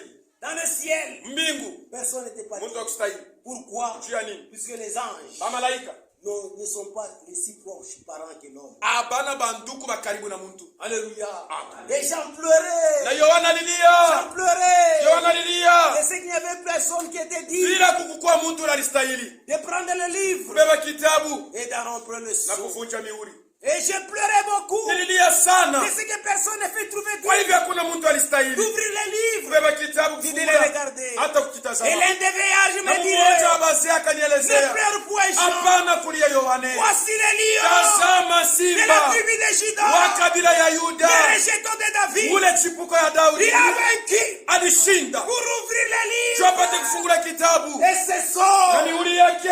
Alléluia. Le Seigneur Jésus. Bwana Yesu Alléluia. Vous lui a montré les lions. balimwonesha simba, Et j'ai vu au milieu du trône nikaona mule kati ya et des kiti ya quatre enzi êtres vivants, na kati ya vile viumbe au hivi, milieu des vieillards, kati ya bazee makumi un mbili, agneau mwana était kondoo là comme immolé. ule alikuwa pale kama mwenye Il kuchinjwa, avait les 7 cornes alikuwa na pembe saba et les 7 cieux, na macho qui saba, sont les 7 esprits de yenye Dieu kwa maroho ya Mungu envoyés sur toute la terre. ile kwa natuma pa dunia mzima. Il a vaincu. Alishinda, Il a pris le livre. alibeba kitabu, Il a rempli le sol. alivunja mihuri. C'est pourquoi ces jours-là au Calvaire, Sio kwa maneno siku le Kalvari, Seigneur a vaincu le malin. Bwana alishinda mwerefu, Le Seigneur a vaincu la tribulation. Bwana alishinda Le mateso, Seigneur a vaincu la mort. Bwana alishinda rufu, Le Seigneur a vaincu le diable. Bwana alishinda shetani. Dans sa victoire, Mshindi wake nous aussi, shia pia nous serons vainqueurs. tutakuwa washindaji. Alléluia. Vous voyez, Unaona, et c'est lui qui a vaincu. na ule alishinda, Il a pris le petit livre. alibeba ile kitabu. Alléluia. Alléluia. Il a pris le petit livre. Alibeba kale ka kitabu Il a vaincu pour ouvrir, pour ouvrir les petits livres juu ya kufungula ile kitabu et de rompre ses sceaux. na kuvunja mihuri yake. Alléluia. J'ai vu, Niliona verset 7, il prit le livre de sa main droite. akabeba kitabu na mkono wake wa Et kuume. celui qui était assis sur le trône, Na ule alikuwa amenikala pa kiti cha quand enzi. il prit le livre, Wakati alibeba kitabu, les 4 êtres vivants, viumbe yine vilio hai, les 24 veillards, wazee 24 s'énervent devant l'agneau. bakaanguka kifundifundi mbele ya Maintenant mwanakondoo, chacun une harpe, benye kwa kila mtu na une coupe kinumbi d'or na chombo ya dhahabu remplie de parfums. yenye kuyala na Ils sont manukato les prières des saints. yenye kwa maombi ya Ils watakatifu. chantaient un cantique. Balikuwa naimba mwimbo En mpya disant, bakisema, tu es dit unastahili de prendre le livre kubeba kitabu et d'en ouvrir les sceaux. na kufungula Car kwa sababu tu as été immolé. ulichinjwa, Tu as racheté pour Dieu ulikombola njuu ya Mungu par ton sang kupitia damu des yako hommes bantu de toute tribu. bakabila yote. Alléluia. Il a racheté. Alikombola Alléluia. Par son sang kwa damu yake de Babemba. ya Il babembe, les a rachetés. alibakombola. Les Kassaïens. Il Bakasai les a rachetés. alibakombola. Les Balouba. Baluba Il les a rachetés. alibakombola. Les Kandembo. Il les a Bakandembo rachetés. alibakombola. Les Belges. Babele Il les a rachetés. alibakombola. Les Américains. Il les a Baamericain rachetés. alibakombola. Les Chinois. Il les a Bachinois rachetés. alibakombola. Il a racheté Alikombola sur toute la dunia terre mzima tous les hommes bantu bote de toute tribu, makabila yote de toute langue. bakila lugha Il les a tous rachetés. alibakombola bote Alléluia. Alléluia. Et de toutes les nations, na bamataifa il les a yote rachetés. alibakombola. Quand il nous a rachetés, Wakati alitukombola il ne nous a pas laissés comme ça. akutuacha vile, Tu as fait d'eux. ulibafanya kuwa, Tu as fait d'eux ulibafanya kuwa un royaume kwa ufalme des sacrificateurs wa wakohani pour notre Dieu. ya Mungu wetu. Alléluia. Nous étions des Babemba. Tulikuwa Babemba, Nous étions des Balouba. tulikuwa Baluba, Nous étions des Kassaïens. tulikuwa Bakasai, Nous étions des tulikuwa Katangais. Bakatange, Nous étions des Belges. Babeli. Nous étions des Américains. Tulikuwa kwa Amerika. Ah, il nous a rachetés. Wakati alitukombola, Il a fait de nous une nation. anatufanya wote tukue taifa. Un royaume des sacrificateurs. Ufalme ya bakowani. C'est pourquoi celui qui est Ndio racheté, kwa maana ule yote il anakombolewa. n'est pas un tribaliste. Ashina mtu wa makabila. Alléluia. Alléluia. Ne posez pas votre frère, Ushuhudize ndugu yako à votre voisin. au jirani Tu wako. es de quelle tribu? Uko wa Ne kabila le gani? posez pas. Ushimulize. Alléluia. Ici, Hapa nous ne connaissons personne. hatujue mtu Selon la kufuatana chair. na mwili. C'est pourquoi toi, frère, Ndio kwa maana wewe ndugu, toi, soeur, wewe dada, toi qui es dans des partis politiques, wewe mwenyewe kuwa mambo ya toi tu es siasa. dans des groupes folkloriques, Wewe uko mwile mabinti ya Des groupes makabila tribales. ya tu vas makabila. dans des réunions tribales. Uko nenda mkusanyiko ya Les makabila. réunions de Kassaïen, tu sortiras, tu es là-bas. Mkusanyiko ya Bakasai uko mule. Les réunions de Katanga, tu es là-bas. Mkusanyiko ya Bakatange uko Honte mule. à toi. Haya yako. Ça montre que Inaonyesha kwamba tu n'es pas de notre hauna royaume. mfalme yetu. Et ce que tu Na fais, ndio kunafanya. ce sont les actes de Ni folie. matendo ya mashimu. Nous nous sommes rachetés. Sisi tulikombolewa. Il a fait de nous Alitufanya kuwa un royaume des ufalme ya sacrificateurs. bakowani. Alléluia. C'est pourquoi Ndio kwa maana nous ne participons pas à ces réunions. Shia tu Non, ingia non, non, non, non, hapana, non, hapana, non, hapana, non, hapana. non, non, non, non. hapana. Honte à toi. Haya yako. Si tu es de la sorte, Kama uko vipi? et si tu continues, Na kama nous unaendelea, te disons, tukuna kuelezea. tu manqueras l'enlèvement. Utakosa kunyanuliwa. Alléluia. Tu seras jamais scellé du Seigneur. Au utabatizwa na Roho Tu vas Mtakatifu. manquer l'enlèvement. Utakosa kunyanuliwa. Alléluia. Et c'est ce qu'il a fait. Najua inafanya. Alléluia. Il nous a rachetés. Alitukomboa. Maintenant, Sasa, dans ce livre-là, mwiki kitabu. il y avait plusieurs mystères Mulikuwa masiri qui mingi. devaient être ouverts Ile ilipaswa kufunuliwa. et révélés. Ilipaswa kufunuliwa. Alléluia. Cet agneau-là, Ule mwana kuni il avait sept yeux. alikuwa na macho 7. Et la Bible nous dit, Biblia inasema ce sont les 7 esprits ni maroho 7. que le Seigneur va envoyer. Ile Bwana iko natuma pa dunia mzima. Alléluia. C'est quoi dans notre temps. Ndio kama na wakati yetu. Alléluia. Dans le 7e âge. Mkizazi cha 7. Alléluia. Après que le Seigneur ait racheté Kisha Bwana la kukombola terre dunia. et racheté les Na hommes, kukombola bantu. ce jour-là au calvaire, tout Ile est siku accompli. Kalvario vyote vilitimilika. Alléluia. Il a envoyé chaque esprit dans chaque âge. Anaanza kutuma kila roho kila kizazi. Deuxième, Kizazi ya kwanza, ya pili, quatrième, ya tano, cinquième, ya nne, sixième, ya tano, septième. ya 6 na 7. Il a envoyé un esprit. Anatuma roho. Alléluia. Cet esprit s'est incarné dans l'homme. Ile roho iko nakuya mumuntu. Et cet homme-là, Na ule muntu on l'appelait l'ange balikuwa anamuita malaika du 7e âge wa kizazi cha 7 de cette église. ya kanisa. Alléluia. C'était William Marion Branham. Ule malaika wa 7 wa kanisa alikuwa ni Ce William Marion Branham. 7e Na huyu malaika devait révéler alipaswa kufunula tous les mystères qui étaient écrits dans le livre de la rédemption. masiri yote ilikuwa ile kuandikiwa mkitabu ya ukombozi. Alléluia. C'est en 1963. Ni 1963. Alléluia. William Branham, William Branham le 28 février kwa ile 28 mwezi wa pili 1963. 1963. Alléluia. Les 7 anges sont sortis de l'éternité. Malaika 7 balitoka milele Alléluia. Là, en Amérique, kule kwa Amerika, à Tucson, Tucson, à cette montagne-là, ile mulima Sun City, Sun City, cette montagne-là, ile ils mulima sont sortis de l'éternité. balitoka mu milele Sont arrivés là. banakuya pale banakuya Alléluia. Branham. Ils ont formé Balifanya un nuée surnaturel. wingo ile ya shokwa ya asili. Et on a enlevé Branham. Banabeba Branham Alléluia. Il est sorti de la terre. anatoka pa dunia. C'est cet ange ont formé quelque chose en forme d'un pyramide. Bamalaika bale balifanya kitu moya yenye kwa kama vile Là, dans pyramide. l'espace, là, Kim. dans l'espace. Mule yumu.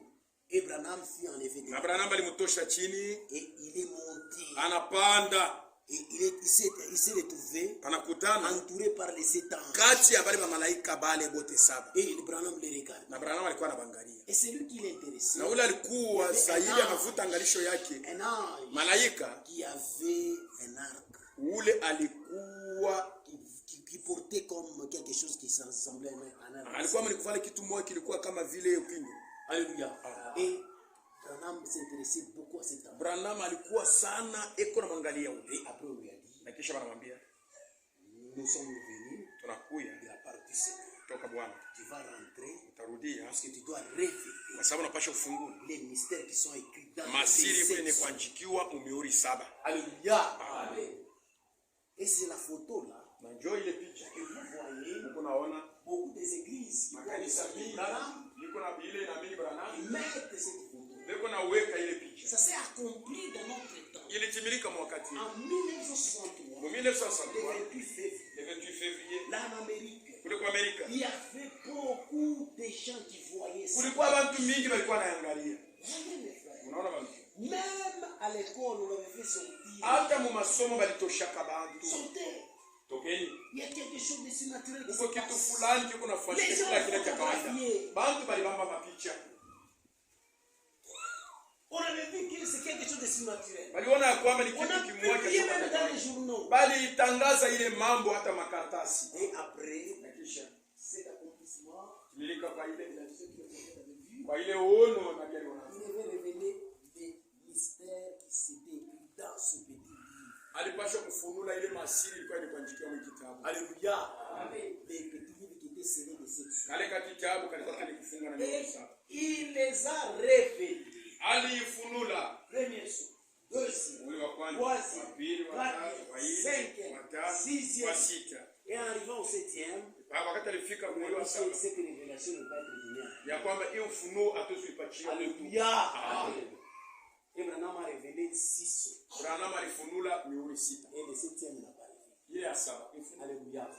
Et chaque nuit, Kila usiku l'ange de l'éternel, malaika wa milele alléluia, descendait dans sa chambre. alikuwa anashuka mwile chumba. Lui-même l'ange de l'éternel. Yeye mwenyewe malaika wa Pour lui montrer ce qu'il devait. Kisha kumuonesha Parler. ile alipasha kuambia kanisa kuhusu Ce que nous parlons de ce soir, hii tu mnaniambia mihuri. c'est l'ange qui les a attestés. Ni malaika alikuwa anaileta yeye mwenyewe kwa Branham. Alléluia. Amen.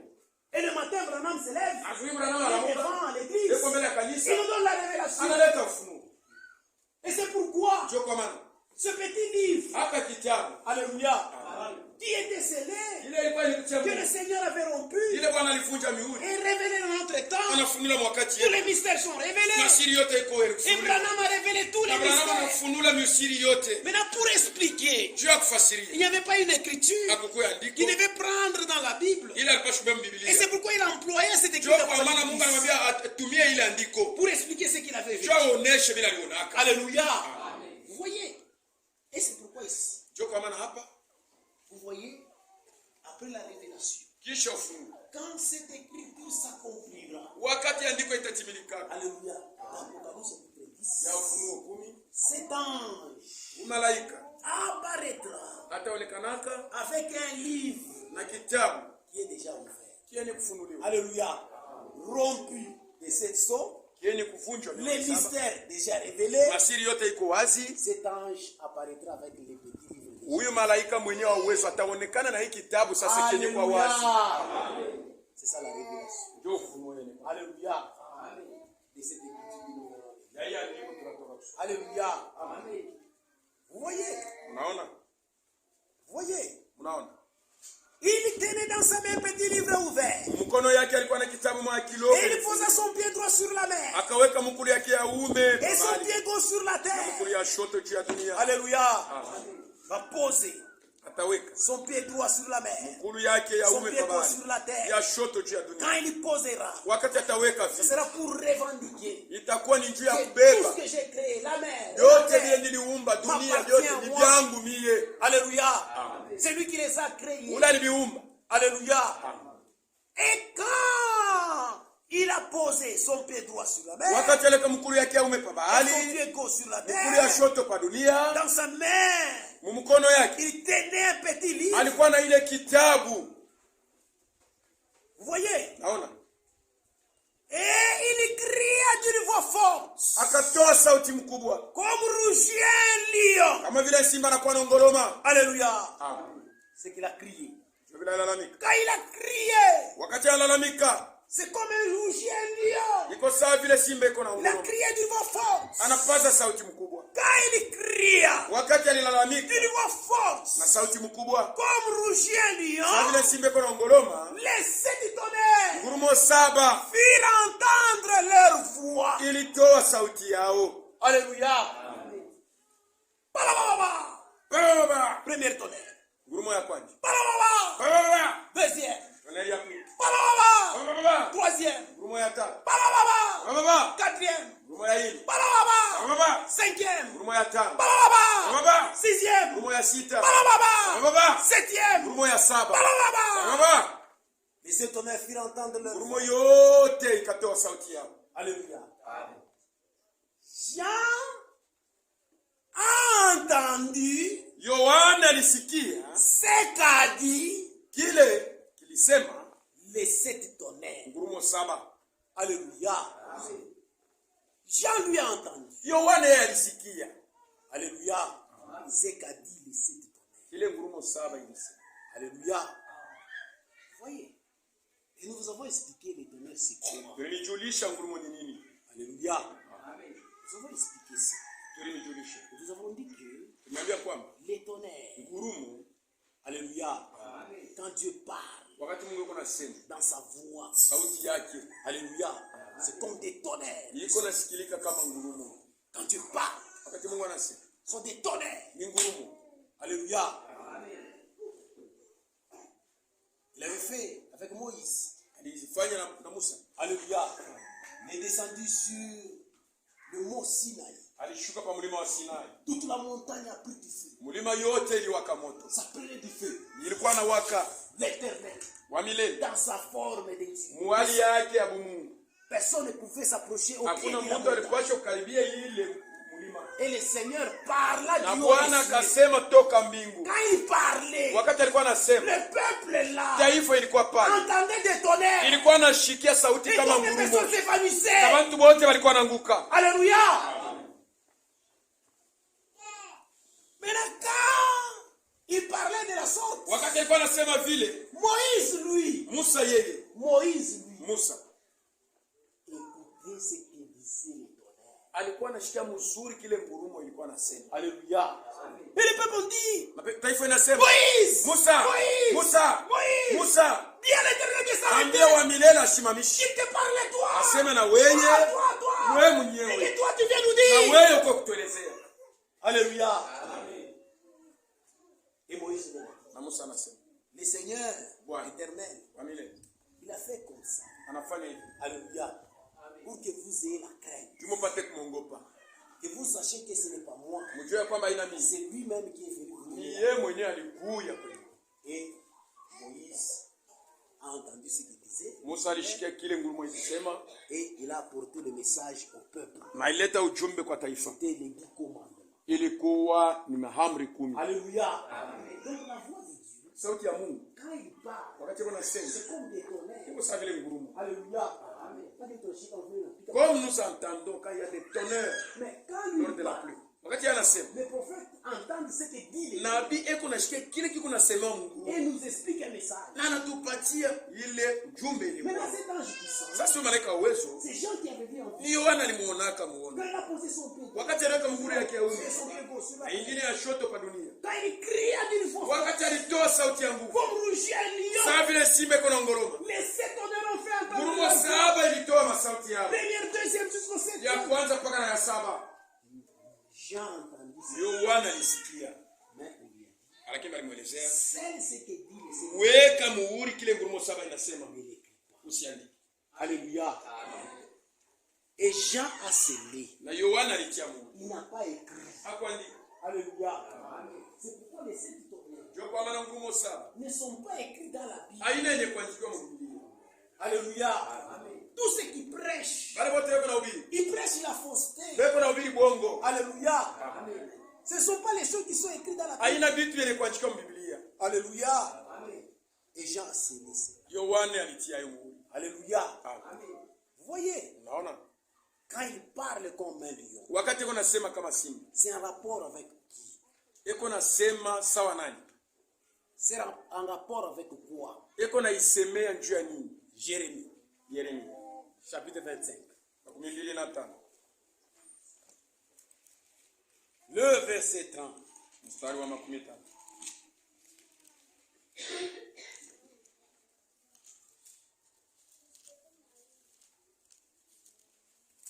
Le verset 30. Mstari wa 13. Jérémie, chapitre 25, le verset 30. Yeremia 25 mstari wa 13. Et toi, Na wewe tu leur prophétiseras toutes ces choses. ulibatabiri vitu yote, Tu leur diras, tabambia l'Éternel rugira d'en haut. wa milele atongoloma juu mbinguni, De sa demeure sainte, il fera retentir sa voix. mu makao yake takatifu atafanya sauti yake sikiliki, Il rugira contre les lieux de sa résidence. ataongoloma kupinganisha fasi ya makao yake, Il poussera des cris atatoa sauti comme ceux qui foulent au pressoir kama ule kona kanyanga na mikuru yake, contre tous les habitants de la terre. bakaji bote bapa dunia. Alléluia. Ça, c'est le prophète Jérémie. Il a entendu. Huyo ni nabii Yeremia. Alléluia. Ce n'est pas un rapport avec nous, l'église. Ayina mambo yetu shie kanisa. Quand il va revenir, Wakati il n'y atangoloma aura plus de temps. hakutakuwa tena wakati, Ce qui va rester, bali watabakia ça sera la punition. itakuwa ni Ça sera le mapiko, fléau. itakuwa ni mapiko. C'est pourquoi cette écriture Ndio kwa maana ya andiko ne peut pas s'accomplir dans haiwezi notre temps. kutimilika mu wakati yetu, Ce ne peut pas s'accomplir à l'église. haiwezi kutimilika mu kanisa. Alléluia. Ça concerne Israël. Ni mambo yenye kuangalia Israeli. Osée. Hosea, Osée chapitre 11. Hosea 11:11. Nous lisons Osée. Unasoma Hosea, Le prophète Osée. nabii Hosea. Osée Hosea chapitre 11. 11, Osée Hosea chapitre 11. sura ya 11.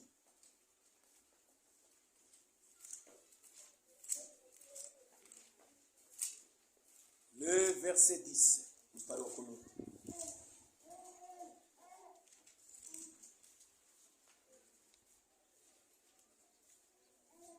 Ils suivront l'Éternel.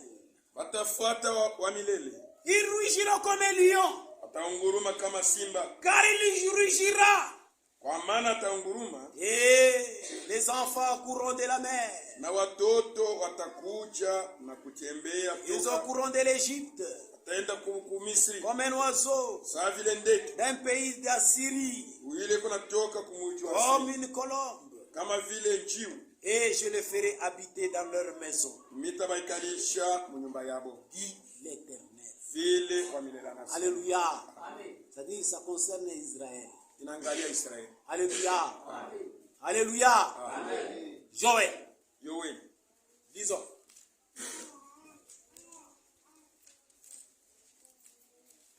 Joël. Yoeli, Joël, Yoeli chapitre 3. Ça doit être. Voyons d'abord. Joël, Oui. chapitre 3. Yoeli 3 C'est le verset 16. nasi Des Sion. toka Sioni, Alléluia. L'Éternel rougit. wa milele atangoroma. De Jérusalem, Yerusalemu il fait entendre sa voix. atasikiliza sauti yake, Les cieux et la terre sont ébranlés. mbingu na dunia vitatetemeka, Mais l'Éternel lakini wa milele est un refuge pour son peuple, eko kimbilio kwa taifa yake, un abri pour les enfants d'Israël. uficho njo wa watoto wa Israeli. Alléluia. Vous voyez, Naona et quand il rougit, wakati kuna ngoroma c'est rapport avec Israël. ni juu ya Israeli. Alléluia. Et quand il a rougi, Wakati aliongoroma Les 7 tonnerres ont fait entendre leur voix. Ngurumo saba ilitoa sauti yake. Et les 7 tonnerres feront entendre leur voix quand il rougira. Na ngurumo saba itatoa sauti wakati ataongolomaka. Puisque cette écriture, ça s'accomplira. Kwa sababu andiko itatimilika. Alléluia. Il y a un temps de l'accomplissement de l'Apocalypse chapitre 10, 1 à 7. Uko wakati ya kutimilika kwa hii andiko ya Ufunuo 10:1-7. Alléluia.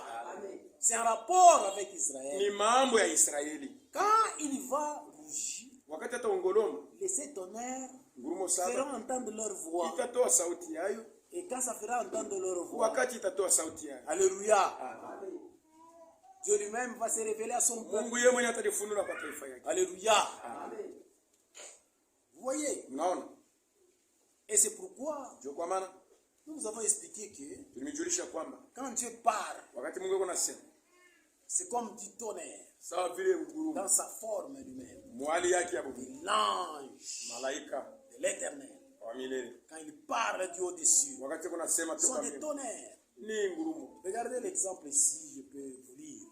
Angalia mfano mimi nisomea. Dans Jean, Yohane chapitre 12, 12. voyez d'abord ça. Yohane mbele. Jean chapitre 12. Yohane 12. Le verset 27 Mstari wa 25 jusqu'au verset 29. mpaka 29. Jean 12, 27. Yohane 12:27 mpaka 29. C'est Jésus. Yes. Il dit, maintenant mon âme est troublée. Sasa nafsi yangu inahangaika. Que dirais-je? Nasema nini? Père, Baba, délivre-moi de cette heure. unikombole kwa Isa. Et c'est pourquoi que je suis venu jusqu'à cette heure. Na njia ile nilikuwa paka na Isa. Père, Baba, glorifie ton Fils. tukuza jina lako, Bwana wako. Écoutez très bien. Shike mzuri. Et une voix vint du ciel. Sauti moja ikatoka mbingu. C'est Dieu lui-même qui a parlé du haut-dessus. Ni Mungu yeye mwenyewe alisema toka mbingu. Je l'ai glorifié. Ninamtukuza. Et je le glorifierai Na encore. nitamtukuza tena. Ça, c'est Jésus qui explique. Hein? Huyu ni Yesu yuko nafasi. Alléluia. Et là, le verset 29, écoutez. Mstari wa 19. La foule qui entendait là, Basi makutano ile ilikuwa qui namsikia. avait entendu, Wale walisikia. disait Alisema que c'était un tonnerre. ilikuwa ni ngurumo. D'autres disaient, Wengine walikuwa wanasema un ange lui parlait. malaika anasema naye. Alléluia. C'est-à-dire, lui, quand il parle, Wakati yeye yuko la nasema, foule n'a pas entendu. bantu bote bakushikia. Ils ont entendu seulement Banashikia tu ngurumo. un tonnerre. Ngurumo moja inasema Alléluia. Mais dans ce tonnerre-là, Mwile ngurumo quand tu as parlé, wakati Mungu ça anasema fait entendre leur voix. ilisikiliza sauti Quelle yake. est la voix qui est dans ce tonnerre? Sauti ile ilisemewa mule ilikuwa nini? Je l'ai glorifié. Ninamtukuza. Et je l'ai glorifié. Nitamtukuzaka tena. Alléluia. Ah. La foule entendait un tonnerre. Ile kunji ya bantu ilishikia Mais ngurumo. Jésus, il lui a Lakini entendu Yesu ce ye qu'a dit le alisikia tonnerre. kile ngurumo ilisema. C'est pourquoi les jours Ndio kwa maana ile siku de l'accomplissement de cette écriture, ya kutimilika kwa hii andiko. les 7 tonnerres feront entendre leur voix. Ngurumo itatoa sauti yayo. C'est là que Ndio pale. le Seigneur se révélera Ndio lui-même. pale Bwana atalifunula yeye mwenyewe. Alléluia. Alléluia. C'est pourquoi cette écriture Ndio kwa maana hii andiko n'est pas encore accomplie. haiwezi haiyatimilika. Alléluia. Ça sera quand? Itakuwa wakati gani? Alléluia. Quand ces choses arriveront. Wakati vile vitu Ça vitafika. sera quand? Itakuwa ni wakati gani? Alléluia. Cet ange de l'alliance. Huyu malaika wa agano. Alléluia. Daniel aussi l'avait vu. Danieli pia alimuonaka. Alléluia. C'est même ange. Malaika moja moja. Mais du temps de Daniel, Wakati ya Danieli, cet ange-ci, huyu malaika pia il a levé les mains. aliinua mikono yake. Il a parlé. Alisema, Alléluia. Disons cela. Daniel. Danieli Chapitre 12. 12.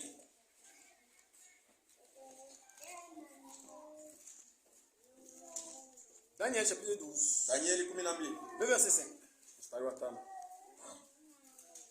Et moi, Daniel, j'ai regardé. Na mimi Daniel niliangalia. Voici 2 autres hommes. Tazama watu wengine wawili. Se tenaient debout. Walikuwa wamesimama. L'un descend du bord du fleuve. Mmoja alikuwa ngambo ya bahari. Et l'autre, au-delà du bord du fleuve. Mwingine alikuwa ngambo nyingine ya mto. L'un d'eux dit à l'homme vêtu de lin. Mmoja akaambia ule alikuwa mwenye kuvala. Il se tenait au-dessus des eaux du fleuve. Ule alikuwa juu ya bahari, juu ya mai ya mto. Et Daniel lui a posé. Na Daniel alimuuliza. Alléluia. C'est le même ange que Jean avait vu. Jo ule malaika mmoja Quand sera la fin de ces prodiges? Basi mwisho hili tutakuwa je? Alléluia. Et j'entendis Nikasikia l'homme vêtu du lin mtu mwenye kuvala qui se tenait au-dessus des eaux du fleuve. ule alikuwa mwenye kusimama juu ya maji ya mto. Il éleva vers le ciel sa main droite Akainua mikono yake kule juu mbingu, et sa main gauche. mkono wake ume na shoto. Il jura par celui qui vit éternellement. Akalapa kwa ule kuna ishi milele. Ah, regardez maintenant Daniel. Mwangalia Danieli. Lui, on lui a dit quand même, Yeye alimwambia ça sera quand? kutakuwa wakati gani? Mais Jean avait vu, on lui a dit qu'il n'y aura plus de délai. Yohana alimwambia kwamba kutakuwa wakati. Maintenant, ici, Daniel, lui, on lui a révélé Hapa quelque Danieli yeye chose. alimwambia kitu fulani. Ça sera quand? Kutakuwa wakati gani? Alléluia. Il dit, Akisema il jura par celui qui vit éternellement akalapa kwa ule kuna ishi que milele. ça sera dans un temps Itakuwa ni wakati ya et nyakati des temps na nusu ya nyakati et la moitié des temps na nusu ya wakati. que toutes ces choses Ile vitu vyote finira. vitatimilika. Quand la force du peuple saint Wakati nguvu ya taifa takatifu sera entièrement brisée. itaisha kwa lote. Et j'entendis, Kasikia mais je ne compris pas. lakini sikufahamu. J'ai dit, Sema, mon Seigneur, Bwana, quelle sera issue de ces choses? mwisho wa Ya hivi maneno haya tutakuwa utakuwa je? nini? Il répondit, va Daniel, Akasema uende Danieli, car ces paroles seront tenues secrètes kwa maana hii maneno itabakia siri et scellées. na yenye kufungiwa. Alléluia. Ce sont les mystères Ni masiri qui sont restés secrets Nina jusqu'au majesty. temps de la fin. mpaka na wakati wa mwisho. C'est-à-dire le temps de la fin. Wakati wa mwisho Ce mystère qui était scellé, hii masiri ilikuwa ni kutia muhuri. ces paroles qui étaient Hii secrètes, maneno ilikuwa au temps de la fin seront révélées. kwa wakati wa mwisho itafunuliwa. C'est dans le temps Ni du 7e wakati âge. ya malaika wa William saba Branham William Branham qui devait révéler. tuipashe funula. Alléluia. Et quand on révélera ces paroles, Wakati atafunula hii plusieurs maneno, seront purifiés. wengi watajitakasa. Alléluia. C'est pourquoi, Ndio kwa maana frère, ndugu sœur, dada, c'est incompréhensible. aieleweke Alléluia. Avec la révélation na hii ufunuo des mystères que nous avons. ya masiri ile tuko nayo. Mais tu continues à être adultère. Wewe unabakia msharati tu. À te comprendre. On ne comprend pas. Puisque nous sommes tout bantaille. Nous sommes les aigles. Nous volons plus haut. Tukunaluka tunaenda mbali sana kule Nous ndege n'avons pas la révélation. Habana na ufunuo. Nous, ce message, Je ujumbe nous a tout révélé. ili tufunula Et yote. c'est pourquoi aujourd'hui, Ndio kwa maana leo vous comprenez la révélation. mko naelewa mafunuo Ne yote. dites pas que je connais. Usiseme ya kwamba mimi C'est najua. Dieu a envoyé un Mungu prophète. alituma nabii. Et c'est pourquoi je vous Ndio kwa parle. maana niko nasema. Alléluia. Et quand vous écoutez, Na kama unasikia, quand vous lisez kama unasoma, ces paroles révélées, hii maneno ni la kufunuliwa. Bible dit, Biblia inasema plusieurs seront purifiés wengi et watatakasika blanchis na watajifanya et kuwa weupe épurés. na watakuwa safi. C'est pourquoi dans notre église, Ndio kwa maana mkanisa yetu, mon frère, ndugu yangu, ma soeur, dada yangu, si vous marchez dans cette kama révélation unatembea mwi du ufunuo temps de la ya fin, wakati wa mwisho, tu seras épuré, utakuwa safi, tu seras blanchi. utakuwa ni kutakasika, Alléluia. Tu seras jamais dans la confusion. au utabakia mvuruko. Alléluia. Tu connaîtras la vérité. Utajua Et ukweli c'est la vérité qui va na ile t'affranchir. ukweli itakufanya kuwa huru. Comment tu peux demeurer adultère? Njoo usibakia msharati. Si tu es adultère ici, Kama uko msharati tu es hapa, méchant. uko mkaidi. Et l'écriture dit, Kwa ndivyo nasema, les méchants feront toujours le mal. makaidi wataendelea na kutenda Et mbaya. aucun méchant ne Na comprendra. hakuna mtu mubaya Mais atamwataelewa. ceux qui auront l'intelligence, Bale watakuwa na akili. les vierges sages, Mabikira wenye hekima comprendront. wataelewaka. Alléluia. Voyez, Naona? maintenant Daniel, Sasa Daniel, on lui a dit que dans un temps, wakati, alléluia, des temps yani wakati et la moitié des temps, na nusu ya wakati. alléluia. Ce que Daniel lui a dit, Ndio kile baliambia Daniel. alléluia. Vous voyez, Naona? on a dit depuis le temps Tangu ile wakati où ce sera les sacrifices perpétuels, ile itamalizika kutolewa où kwa sera dressé la sadaka. communauté du défilateur. Le verset 11. Depuis le temps Ile wakati où cessera le sacrifice perpétuel, bataacha kutoa masadaka ya wakati où yote, sera dressée l'abomination pale sasa ile bubaya itaanja du dévastateur, ya ule mwarabifu. il y aura 1290 jours. Kutakuwa 1228 Alléluia. na 228. Alléluia. Amen. Quand vous verrez 1290, Kama- 1290, non? Kama mnaona 1280, maana yake ni 19. Maintenant, une année a combien de jours? Sasa mwaka mmoja uko na masiku ngapi? Une année a combien de jours? Mwaka mmoja uko na masiku ngapi? Alléluia. Amen. Une année a combien de jours? C'est ici chez nous dans notre calendrier. C'est 365 jours. Et 6 heures. Mais dans le calendrier des Juifs, c'est 360 jours. C'est ça le calendrier des Juifs. Maintenant, prenez 1290 jours divisé par 360. Vous allez trouver quand? Kama mnabeba 1290 jours divisé par 300. Vous allez trouver quand? Divisé, vous allez trouver combien? Ah. Il y a des gens qui ont des téléphones. Vous allez trouver 300 et demi. Amen. Amen. Amen. Amen. C'est-à-dire l'accomplissement de cette écriture. L'Apocalypse chapitre 10. Ça va s'accomplir après l'enlèvement. Et après 3 ans et demi. C'est alors que au milieu de la semaine. Une semaine c'est 7. Une semaine c'est 7 ans. Selon Daniel. Et au milieu de la semaine,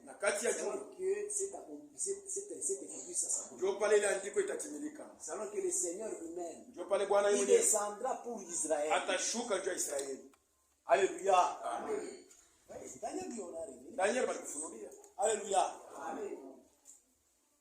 C'est quand quelqu'un vous dit, Apocalypse chapitre 10, c'est déjà révélé. Non, tu ne comprends pas les Écritures.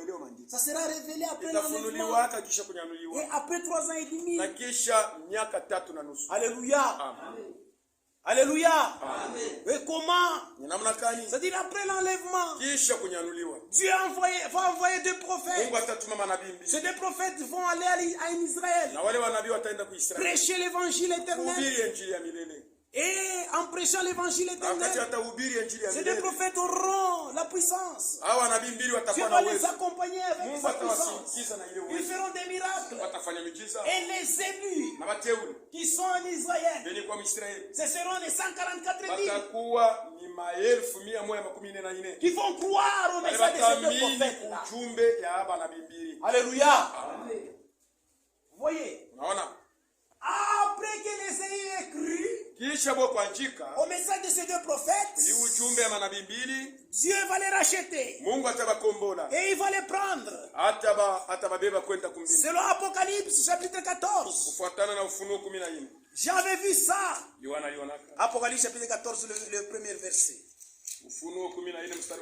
Jean, il avait vu ça. J'ai regardé. Voici l'agneau s'éteignait sur la montagne de Sion. Avec lui 144 000. Qui avait avec lui 144 000 personnes. Qui avait son nom. Et le nom de son père. Écrit sur leur front. Alléluia. Alléluia. Sont les 144 000 qui est déjà racheté. Que le Seigneur sera avec eux. Et sur le mont Sion. Et j'ai entendu du ciel une voix comme un bruit de grande eau. Comme un bruit d'un grand tonnerre. Et la voix que j'entendais comme celle des joueurs des arbres jouer de leur harpe. Il chantait un cantique nouveau devant le trône. Et devant les 4 êtres vivants. Et les veillards. Et personne ne pouvait apprendre ce cantique. Si ce n'est que les 144 000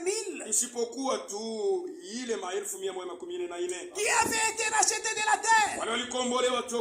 Ce sont ceux qui ne se sont pas souillés avec des femmes, avec d'autres églises. Non. Ils sont vierges.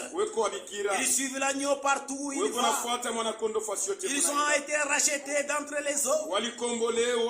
comme des prémices pour Dieu, sawa vile malimbuko juu ya pour Mungu, l'agneau, juu ya mwana-kondoo, dans leur bouche. mkinywa yao Ils ne se sont point trouvés des mensonges, amukukutianikwa bongo, car ils sont irrépréhensibles. kwa sababu hakuwezi kubakemea. Alléluia. C'est pendant ce temps Ni ici, mwile wakati après 3 ans et demi, kisha miaka 3 na kipande il y aura le salut de 54 takuwa 000. wokovu ya maelfu mia moja Et makumi le nne. Seigneur sera avec eux sur Na Bwana le atakuya nabo kwa Sion. mulima wa Siona, Alléluia. Amen. Et ça va s'accomplir. itatimilika. Et il sera avec eux. Atakuwa nabo Et un moment, wakati c'est fulani, alors qu'il va descendre. ndio pale atashuka. Alléluia. Quand il va descendre, Wakati atashuka, mes frères, ndio c'est alors qu'il va grogner comme un lion. kisha yeye pachukua atashuka, ndio ataongoroma kama simba, Et les sept tonnerres vont faire entendre leur voix. na ngurumo 7 itatoa sauti yabo. Alléluia. Pendant ce temps-là, Mwile wakati premièrement, le Seigneur a racheté les 144 000. mbele ya yote Bwana anakomboa maelfu mia moja makumi nne na nne. C'est pendant ce temps-là, il va se révéler à tout Israël. Mwile Alors. wakati atenda kujifunula kwa Israeli yote. Alléluia. Amen. Il va se révéler maintenant à tout Israël. Atalifunula kwa Israeli yote. Alléluia. C'est pourquoi mes frères, Ndio kwa maana ndugu yangu, pour nous l'église, sisi tushike kanisa. la grâce c'est aujourd'hui. Neema iko kwa leo. Après l'enlèvement, Kisha kunyanuliwa. la grâce pour nous prend fin. Neema iko na malizika kwetu. Dieu va tourner son visage Mungu atageukia sur son peuple. taifa yake. Et il va se révéler d'abord à Israël. Atalifunula mbele kwa Israeli. Il va envoyer les 2 prophètes. Atatuma ile manabii Ils mbili. vont prêcher l'évangile éternel Atahubiri injili ya milele. pour le salut des Juu 144 ya 000. wokovu ya maelfu mia moja makumi nne na nne. Et après, Na kisha les 144 000 seront maelfu mia moja rachetés. makumi nne na nne Et le wanakombolewa. Seigneur sera avec eux sur Bwana le atakuwa Sion. na hapo pa mlima wa Siona. Et il va descendre encore. Na atashuka tena. Et quand il descendra, Wakati akonashuka ils vont grogner. Il va grogner. atatoa sauti Comme yake un lion. kama vile simba konongoloma. Et pendant ce Na temps-là, ile wakati c'est alors ndio qu'Israël, pale Israeli les voiles du temple, ile pasia ya d'Israël, ile ya qui Israeli a crucifié le Messie. ile ilifanya tunjike masia, Puisque Israël, même kwa aujourd'hui, sababu Israeli hata leo ne connaît pas que Jésus-Christ, ajua ya kwamba Yesu c'est Kristo le Dieu tout-puissant sio Mungu wa uwezo qui yote, était fait dans les ule alikuwa mumwili ya mtu, qui est venu racheter alikuya kukombola l'humanité. ulimwengu, On a crucifié bali notre Messie mutunjika masia par wabo. les Juifs. Kwa Bayuda On lui a dit, alimwelezea ce n'est pas pour de bonnes choses, aina ya vitu vizuri tunakupika maimu yetu, tunakutunjika puisque toi tu es un kwa homme, sababu wewe ni mtu, tu t'es fait Dieu. unajifanya kuwa Mungu. Les voiles étaient sur Israël. Pasia iko Et ya on a Israeli, élevé notre Seigneur. na bali mweka Bwana wetu On l'a msalaba, crucifié. alimtunjika. Et pendant ce Ile temps-là, wakati le Seigneur descendra. Bwana atashuka Et il va montrer na l'épée ataonesha mikono à yake, Israël. ilonda lenye kwa mikono Il va kwa le Israeli, montrer. ataonesha Ça sera l'accomplissement itakuwa kutimilika de l'écriture. kwa hiyo andiko. Zacharie, Zakaria chapitre 12. 12. Alléluia. D'abord, avant tout, que nous lisons Zacharie, Bila shaka kusoma c'est ce Zakaria, que Paul dit kile Paulo iko na dans 2 Corinthiens chapitre 3. Wakorintho wa pili 3. Lisons d'abord et puis nous allons rentrer en Zacharie. Tusome mbele kisha tuende 2 Corinthiens chapitre 3, le verset 15 à Wakorintho 16. wa pili 3. La Bible dit, Biblia inasema jusqu'à ces jours, mpaka na hii wakati quand ils ont lu Moïse, wakati beko nasoma Musa un voile est jeté de leur cœur. beko na pasia pa macho yao, Mais lorsque le cœur se convertisse au Seigneur, wakati batageuza mioyo yao kumwamini Bwana, le voile est ôté. ile pasia Or, itaondolewa. le Seigneur, c'est l'Esprit. Bwana ni roho, Et là où est l'Esprit du nafasi Seigneur, kwa roho ya Bwana et là où la liberté. ndio pale peko huru. Tout Israël, pendant ce temps-là, Israeli yote mwile wakati va croire au Seigneur. itaamini Bwana, Ils vont voir celui qu'on a lapidé. bataona ule balipika Pour mawe. dire que cet homme ici, Ndio wapate kusema kwamba huyu il n'était mtu rien d'autre que l'éternel. hakukuwa mtu mwingine Il isipokuwa, n'était rien d'autre que le Messie. hakukuwa mtu mwingine isipokuwa Masia. Et ça sera l'accomplissement Itakuwa kutimilika de Zacharie, Zakaria chapitre 12, sura ya les 12 versets 10. mstari wa 10. Zacharie. Lisons cela. Zacharie, Zakaria chapitre 12. sura ya 12. Zacharie, chapitre 12. Zakaria Le verset 10. mstari wa 10. Nous lisons. Tunasoma Zacharie 12, Zakaria 12 le verset 10. mstari wa 10. Et la Bible dit ceci. Ile inasema hivi: Je les ramènerai du pays d'Égypte. Je les rassemblerai de la Syrie. Je les ferai venir au pays des Ghana, au Liban. Et l'espace ne leur suffira pas. Il passera la mer de détresse. Il frappera le flot de la mer. Et toutes les profondeurs du fleuve seront desséchées. L'orgueil d'Assyrie sera abattu. Et le spectre de l'Égypte disparaîtra. Et il fortifiera par l'Éternel. Ils marcheront à son nom, dit l'Éternel. Pendant ce temps-là, non, ça je ne lis pas. C'est Zacharie chapitre 12, excusez-moi. Zacharie chapitre 12, le verset 10. Le Seigneur dit ceci. Alors je répandrai sur la maison de David et sur les habitants de Jérusalem un esprit de grâce et de supplication. Ils tourneront leur regard vers moi. C'est lui qui ont percé. Ils vont se tourner devant l'Éternel. C'est lui qui l'ont percé.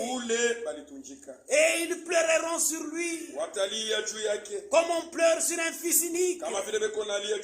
Ils pleureront amèrement sur lui comme on pleure sur un premier-né. En ces jours-là, le deuil sera grand à Jérusalem, comme le deuil d'Abagadribon.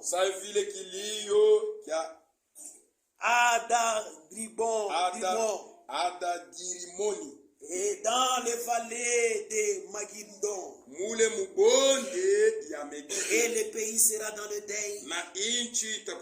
Chaque famille séparément. La famille de la maison de David séparément. Les femmes à part. La famille de la maison de Nathan séparément. Les femmes à part. Et la famille de la maison de Lévi séparément. Et la famille de Shimaï séparément. Les femmes à part. Et toutes les autres familles. Chaque famille séparément. Les femmes à part. Alléluia. Et ils vont commencer à pleurer. Ils diront, nous avons crucifié le Messie. C'est lui qui est venu nous sauver. Alors s'accomplira la parole de Dieu. Et on l'a dit en Romain que tout Israël sera sauvé. Alors que Israël sera sauvé. Alléluia. Quand Israël sera sauvé. Alléluia. Quand Israël sera sauvé. Puisque avant de construire le temple. Alléluia. Ils vont faire d'abord l'alliance. La bête. Avec les autres religions. Et avec Israël. Et dans cette alliance-là qu'ils vont faire, alors qu'ils vont construire le temple. Et Israël va commencer à adorer. Alléluia. Ça va s'accomplir après l'an des fous. Pendant que le Seigneur va se révéler, tout Israël sera sauvé. Et ils vont briser maintenant l'alliance. Alléluia. L'alliance de Daniel chapitre 9. Le verset 27. Ils feront l'alliance avec beaucoup de peuples. Au milieu de la semaine. C'est-à-dire après 3 ans et demi. Et ils vont briser l'alliance. Et quand ils vont briser l'alliance, ils vont chasser la bête. Il les a séduits. Ils diront, nous avons connu le véritable sauveur. C'est le Messie. Alors ils vont briser l'alliance. C'est alors que tous les peuples, et on va commencer à persécuter. Alléluia. Ce sera au milieu de la semaine. Et c'est pendant que on va tuer même les 2 prophètes. Et on va tuer d'autres aussi juifs. Hein? Alléluia. Au milieu de la semaine. Alléluia. C'est ça la parole prophétique. Alléluia. Vous voyez? Alléluia. Amen. Et c'est alors que le 7e ange. Alléluia. Amen. les anges vont commencer à sonner des trompettes. Malaika wataanza kupika. Après 3 ans et demi, Kisha ça sera l'accomplissement itakuwa kutimilika de l'écriture. kwa andiko. Alléluia. Amen. Qui est écrit dans Apocalypse, Yenye kuandikiwa chapitre Ufunuo. 8, le verset 6 Ufunuo 8 mstari wa 6 à 13. mpaka 13. Là, ce sont les trompettes qui vont descendre. Pale ni parapanda iko nalia. Alléluia. Amen. Après que les deux prophètes furent ressuscités et enlevés, Kisha manabii mbili kufufuliwa na kupanda kwenda. ça nous avons vu avec vous. Ile tuliona pamoja. Quand j'ai prêché le jugement de Wakati l'Éternel. nilikuwa na ubiri mahukumu ya milele. Et on va commencer maintenant à frapper les fruits. Sasa bataanza kupika na mapiko sasa. Premier ange, deuxième, troisième, Malaika wa quatrième, kwanza, wa pili, cinquième, wa tatu, wa sixième, nne, wa septième. tano, wa sita, wa saba Et le septième, na wa saba. après tous les fléaux. Kisha mapiko yote. Alléluia. Amen. Tous les fléaux. Kisha mapiko yote. Ces 6 anges Na malaika sita vont sonner des trompettes. watapika parapanda, On va frapper. anapika. C'est ce que nous avons vu avec vous. Ndio ile tuliona namo. Et après ça, nous Kisha avons vu avec vous dans tuliona le na jugement de mweli l'Éternel. muhukumu ya milele. Après ça, il y a le jugement des coupes. Kuko mapiko ya vikombe. Alléluia. Amen. Après le jugement des coupes, Kisha hukumu ya vikombe. ça sera l'accomplissement de Apocalypse chapitre 11. Kutakuwa kutimilika kwa Ufunuo 11. Alléluia. Le verset 15 Mstari wa à 18, 15 mpaka 18. c'est la voix du 7e ange. Injo sauti ya malaika wa saba. Lisons cela. Apocalypse. Tusome Ufunuo. Apocalypse chapitre 11, le verset 15. Ufunuo 11, 15. Le 7e sonna de la trompette. Malaika wa saba kapika parapanda Il yake. y eut du ciel des voix fortes qui disaient: Masauti moja ikasikilika toka mbingu le ikisema, royaume est remis à notre Seigneur Jésus-Christ. maufalme yote inaletwa kwa Bwana wetu Et Yesu. il régnera des siècles. Atatawala milele kwa milele. C'est ça même la voix du 7e Ndio ange. sauti ya malaika wa saba. Alléluia. Amen. Quand il va sonner la Wakati trompette, atapika parapanda, la voix va se faire entendre. sauti itasikilika. C'est le même ange Ni malaika moja moja. que nous venons de lire avec vous. Ule tunatoka kusoma na mwezi. Dans Apocalypse chapitre 10, Ufunuo 10 le verset 7. mstari wa 7. Alléluia. 10 verset. Au jour de la voix du 7e ange, Musiku ya sauti ya malaika wa donc saba. d'une manière scripturelle, Munamna ya maandiko. c'est le 7e ange qui va sonner le 7e Ni trompette. malaika wa saba La ndio 7e atapika trompette. parapanda. Alléluia. Et quand il sonnera, Wakati atapika parapanda, c'est alors que le mystère, ndio pale siri moja ça va s'accomplir. itatimilika. Il s'agit de quel mystère? Ni siri gani? Le mystère dans la Bible.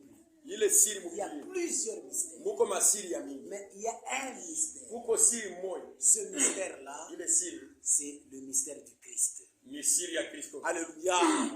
Alléluia. Amen. C'est alors que ce mystère va s'accomplir. Ndio pale ile siri itatimilika. Selon Colossiens chapitre 2, Kufuatana na Kolosai 2 le verset 3. mstari wa 3. Alléluia. Amen. Ce mystère-là, Yes. dans la Bible, il y a un mystère. Kuko siri moja Ce mystère, il va s'accomplir itatimilika. pendant ce temps-là, Mwili wakati. à savoir Jésus. Yuwa Yesu. C'est le même mystère-là Ndio ile siri moja. pour nous, l'Église. Yesu shekanisa. Paul a parlé Paulo alisema. pour nous, selon 1 Timothée chapitre 3, Kufuatana na verset 16. Timotheo wa kwanza 3:16. C'était le mystère de la piété. Ilikuwa ni siri ya utawa. C'est-à-dire Dieu s'est fait un homme. Mungu analifanya kwa mtu. Alors ça va s'accomplir. Itatimilika. Et le royaume Na maufalme sera donné italetwa à Jésus. kwa Yesu. Alléluia.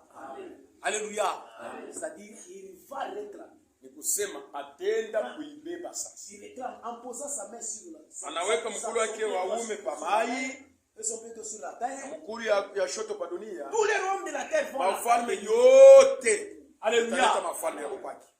Et à la voix du 7e ange. Na wakati malaika wa saba katika parapanda, hii huduma Et itatimilika. après les frappes de toutes les Na kisha kupika ile mapiko yote ya sur les parapanda, habitants de la terre, mabakaji wa sur dunia, la grande prostituée, bakaba mkubwa, le 7e ange va sonner. malaika wa saba atapika parapanda. On dit que maintenant le royaume de la terre Sasa mafalme yote ya est dunia remis à notre Seigneur. inaletwa kwa Bwana wetu Yesu. C'est là l'accomplissement de cette église. Ndio kutimilika kwa hii andiko. Alléluia. Amen. Maintenant, ce même verset, Ile verse mmoja. pour nous l'église, Yesu shekanisa. Dieu a dit à Frère Branham Mungu anaambia ndugu Branham, d'employer ce verset au pluriel tumie hii andiko lakini usemee masiri ya mingi. pour révéler Ndio upate kufunula tous les mystères qui sont écrits dans la masiri Genèse yote kwenye Apocalypse. kuandikiwa mwanzo mpaka na Ufunuo. Là, c'est ce 7e ange-là Ule malaika wa qui devait saba révéler les mystères qui sont alipasha écrits. kufunula masiri ilikuwa ilikuandikiwa. Cet ange-là est terrestre. Ni huyu malaika haiko hapa dunia. C'est alors que Branham, Ndio pale Branham en 1963, 1963 il a révélé tous les mystères. alifunula Ils masiri. étaient écrits dans la Bible. Ilikuwa ile kuandika Biblia. Et quand il a sonné sa voix, Wakati alipika, quand il a proclamé son message, wakati alisema ujumbe yake. dans son message,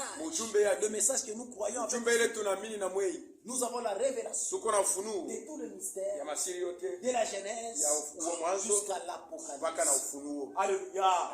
Amen. Est-ce que vous avez compris? Basi mnaelewa? Vous avez compris? Mnaelewa? Alléluia. C'est-à-dire, Kusema les 7 tonnerres ngurumo saba ne sont pas révélés dans notre temps. aile ni kuandikiwa mwakati yetu. Et Apocalypse chapitre 10, verset 1 à 7 Ufunuo 10:1-7 ne s'accomplira pas dans notre temps. haitatimilika mwakati yetu. Alléluia. Amen. Ça s'accomplira Itatimilika après l'enlèvement. kisha kunyanuliwa. Ce sont des choses qui ne nous regardent pas. Ni mambo ila ituangalie kanisa. Ceux qui prêchent, Bali kuna ubiri, ils prêchent wanahubiri la fausseté. bongo. C'est pourquoi il y a des actes de Ndio folie. kwa maana kuko matendo ya mashimu ndani yako. Alléluia. Ils commencent à adorer Wanaanza kuabudu l'image là, ile picha que c'est la venue de Jésus. ya kwamba ni kukuja kwa Yesu. Alléluia. Ce sont des actes de folie. Ni matendo ya mashimu. Alléluia. Amen. Ils font même des anniversaires. Beko nenda kusherekea na ile Anniversaire de Anasherekea la venue de Jésus en kukuja 1963. kwa Yesu 1963. Alléluia. Ce sont des actes de folie. Ni matendo ya mashimu. Vous, mes frères, ne suivez pas ça. Wewe banduku yangu mshifuate hiyo. Ceux qui suivent cette doctrine, Bali beko nafuata ile ils ne mafundisho. seront jamais enlevés. Hawatanyanuliwa. Alléluia. Et ils commencent à porter des petits. Wanaanza petites kufuata photos de tumapicha Branham. tumoto wa Branham. Alléluia. Nous, notre doctrine. Shie mafundisho yetu. Alléluia. C'est la folie. Ni mashimu. Ce sont des actes de Ni folie. matendo ya mashimu. Pourquoi ils croient à la fausseté? Sio nini beko naamini Ils bongo. croient que les étonnés sont Wanaamini révélés. kwamba ngurumo saba C'est là inafunuliwa. le départ de leur folie. Ndio kule kunaanzia mashimu yabo. Alléluia. C'est pourquoi ils commencent à porter des photos. Kama wanaanza kufuata tumapicha kwa Pensant Branham. que Ndio kunaanzia dans kwamba la photo de Branham, muile picha ya Branham. il y a la puissance. Muko uwezo. Ce sont des actes de Ni folie. matendo ya mashimu. C'est pourquoi vous, Ndio kwa maana nini? même si vous mettez la photo de Branham dans Hata votre kama maison, unaweka picha ya Branham hapa. n'ayez pas la foi Usiwe na pour imani. dire que la photo de Ya kwamba Branham ile picha ya garde Branham ma maison. mu manyumba C'est yetu. un acte de Ni folie. matendo ya mashimu. Alléluia. Même dans vos kiosques là-bas, Hata makioski yetu. quand vous mettez la photo de Kama Branham, unaweka picha ya ne Branham. pensez pas que c'est la photo de Usiwazie kwamba Branham photo qui ya va Branham garder l'argent. ndio itachunga Si vous franc. faites ça, Kama unafanya hivyo. ce sont des actes de Ni folie. matendo ya mashimu. Alléluia.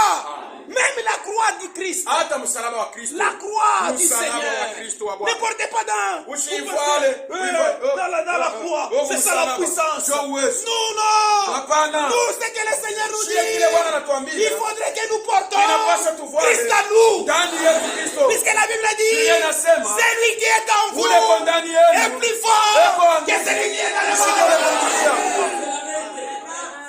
Alléluia. Que Dieu vous bénisse. Nous devons porter Christ à nous. Tunapaswa kuvala Kristo ndani. N'accomplissez pas les actes de folie. Usitimize matendo ya Ceux qui accomplissent les actes de wale wako folie, natimiza matendo ya mbafu ils ne seront jamais enlevés. hawatanyanuliwa. Tous seront des vierges fortes. Wote watakuwa bikira mbafu. C'est pourquoi si vous avez vos Ndio frères, kwa maana kama kuna mandugu vous yenu, avez vos sœurs kuna madada yenu, qui croient au Seigneur beko révélé, naamini ngurumo saba kufunuliwa. ils ne seront jamais enlevés. Hawatanyanuliwa. Tous seront des vierges fortes. Wote watakuwa bikira Ils mbafu. seront tués Watakufa. après 3 ans et demi. Kisha miaka 3 na nusu. Les saints seront livrés dans la main Batakatifu watabatoa mu mikono de l'homme d'iniquité. ya ule mtu wa uovu. Il va tous les tuer. Hata baua bote. Les vierges folles seront tuées. Bikira mbafu Vous atauawa. qui jouez ici Wewe nilikuwa nacheza avec la parole de na Dieu, neno la Mungu. l'épouse sera Bibi enlevée. harusi atanyanuliwa Nous kwenda ne mbinguni. savons pas les jours. Hatuyo siku, Nous ne savons pas l'heure. hatuyue saa. Ce que nous devons être, Kile tunapasha nous kuja. devons être prêts. Tunapasha kuwa tayari. Celui qui est prêt, Uleko tayari. c'est celui qui a déjà expérimenté Mungu lasha kuonja. les seulement du Saint-Esprit en lui. Ubatizo wa Roho Mtakatifu ndani Et yake. pour que vous l'expérimentez, Upate kuionja. vous devez croire à la parole de la Unapasha vérité. kuamini neno la ukweli. Et vous devez prier beaucoup. Unapasha kuomba sana. Puisque les seulement du Sababu Saint-Esprit, cha muhuri na Roho Mtakatifu. c'est une expérience. Ni uonjo ya kila Une mtu binafsi. expérience palpable. Uonjo ile unapasha Si kuwa l'Esprit nayo. est en toi, Kama Roho iko ndani yako. rends Niko témoignage nashuhudia. à ton esprit Kwa roho yako ya qu'il est dedans. ya kwamba uko ndani. Alléluia. C'est ça le Saint-Esprit. Njoo Roho Mtakatifu. Et après que l'épouse soit enlevée, Na kisha vya harusi kunyanuliwa. et il y aura 3 ans et demi, Kutakuwa miaka 3 na nusu. Les vierges folles ici, bikira mumbafu qui agissaient en folie, ule alikuwa anatenda majimu, puisqu'ils connaissent que l'homme d'iniquité, wanajua kwa mtu ovu c'est le pape. ni papa. Alléluia. Il ne doit pas s'allier à lui. Abatenda kwake Ils seront nourris pendant 3 ans et demi. batabalisha Et wakati wa après miaka 3 tatu ans na et nusu. demi, Kisha miaka 3 na nusu tous les vierges folles seront tuées. mabikira mumbafu wote watakufa. Alléluia. Wewe unacheza na sauti ya Toi tu Mungu. joues avec la parole de Kama Dieu. una Roho Si Mtakatifu, tu n'as pas le Saint-Esprit, après enlèvement, kisha kunyanuliwa, pour que uokolewe, afin que tu sois il faut sauvé, ukufwe, tu dois mourir. umwange damu. Tu verses ton sang. C'est pourquoi ma vierge folle bote batabauaka. Les vierges folles seront tuées tous. Alléluia. Amen. Juu ya mwanda wa kulia. Parce que vous aimez beaucoup manger. Mais una lofa mbele kanisa. Tu t'absentes de Sasa ma l'église. vierge folle batabaprive akulia. Maintenant, les vierges folles seront privées de la nourriture. Alléluia. Amen. Makazi batabafungia. On va fermer, ils ne travailleront pas. Paka una chapa ya nyama Seulement si utafunika. tu as la marque de la bête, là tu travailles. Paka una chapa ya nyama utauza Si tu as la vyakula. marque de la bête, là tu vas acheter la nourriture. Alléluia. Amen. Kama njele naanza kuvaa Si tu mumikulu. commences à avoir faim maintenant, les pieds sont en train de trembloter. Fani ingie moto. Que j'entre, Unaenda banakuchapa tu chapa ya entres nyama. là, tu as la marque de la bête. Et kama nakuchapa chapa Et ya si nyama. on te donne la marque de la bête, Unaisha Mungu c'est fini anashimisha pour jina. toi. Dieu fasse ton nom dans le livre de vie. C'est pourquoi kia mafaa dada yangu. Dieu kwa maana ce qui est Kia important. mafaa ndugu yangu. Ce qui est important Il aujourd'hui. faudrait uamini Tu message. dois croire le Hapa message. sasa. Maintenant, Uexperimente déjà Tu ce qu'il y a expérimentes le baptême du Saint-Esprit aujourd'hui. Tukesi kama Yesu Parce anakuja. que demain, si Jésus vient, Bora minyaka depuis toi zamani. qui avais écrit depuis longtemps, Utenda. tu vas aller où tu vas rester. Na bulofa ya ukanisa. Avec ton absence, là, Roho Mtakatifu nyewe. le Saint-Esprit même. Babitume ku Pentecote. Les apôtres là-bas, Na kuipata. pour les recevoir, Balitumu maombi. ils ont persévéré dans la prière. Shuka. C'est là que tu étais Sasa laissé. wewe Mais là, hapa. toi ici, Siku ya vendredi. les jours de vendredi, Kwa mashamba. tu es toujours dans les champs. Les jours de vendredi, tu es toujours dans tes affaires. Siku ile ya enlèvement. Les jours de l'enlèvement, Utakuya tu wapi? seras où? C'est pourquoi nous avons lu Ndio kwa maana tulisoma plusieurs ces jours-là. kwa mingi ile siku Ils vont commencer à frapper. wataanza kukokola. Seigneur, moi aussi j'avais Bwana fait. na mimi nilifanya. Seigneur, moi j'avais Bwana na fait. mimi nilikuya. Il dit, vous, Mwe, sortez, je vous ai mtoke hapa shimi juu. vous qui commettez les Mwe nilikuwa natenda uovu. C'est pourquoi Abba, Kwa maana toi hiyo qui tena m'attends de ton magie, laissons nos actes de folie. tu amini Yesu, Croyons Jésus. tutafute Roho Mtakatifu. Cherchons le Saint-Esprit. Sio mafuta kwenda na Yesu. C'est ça l'onction pour aller au ciel. Atubariki.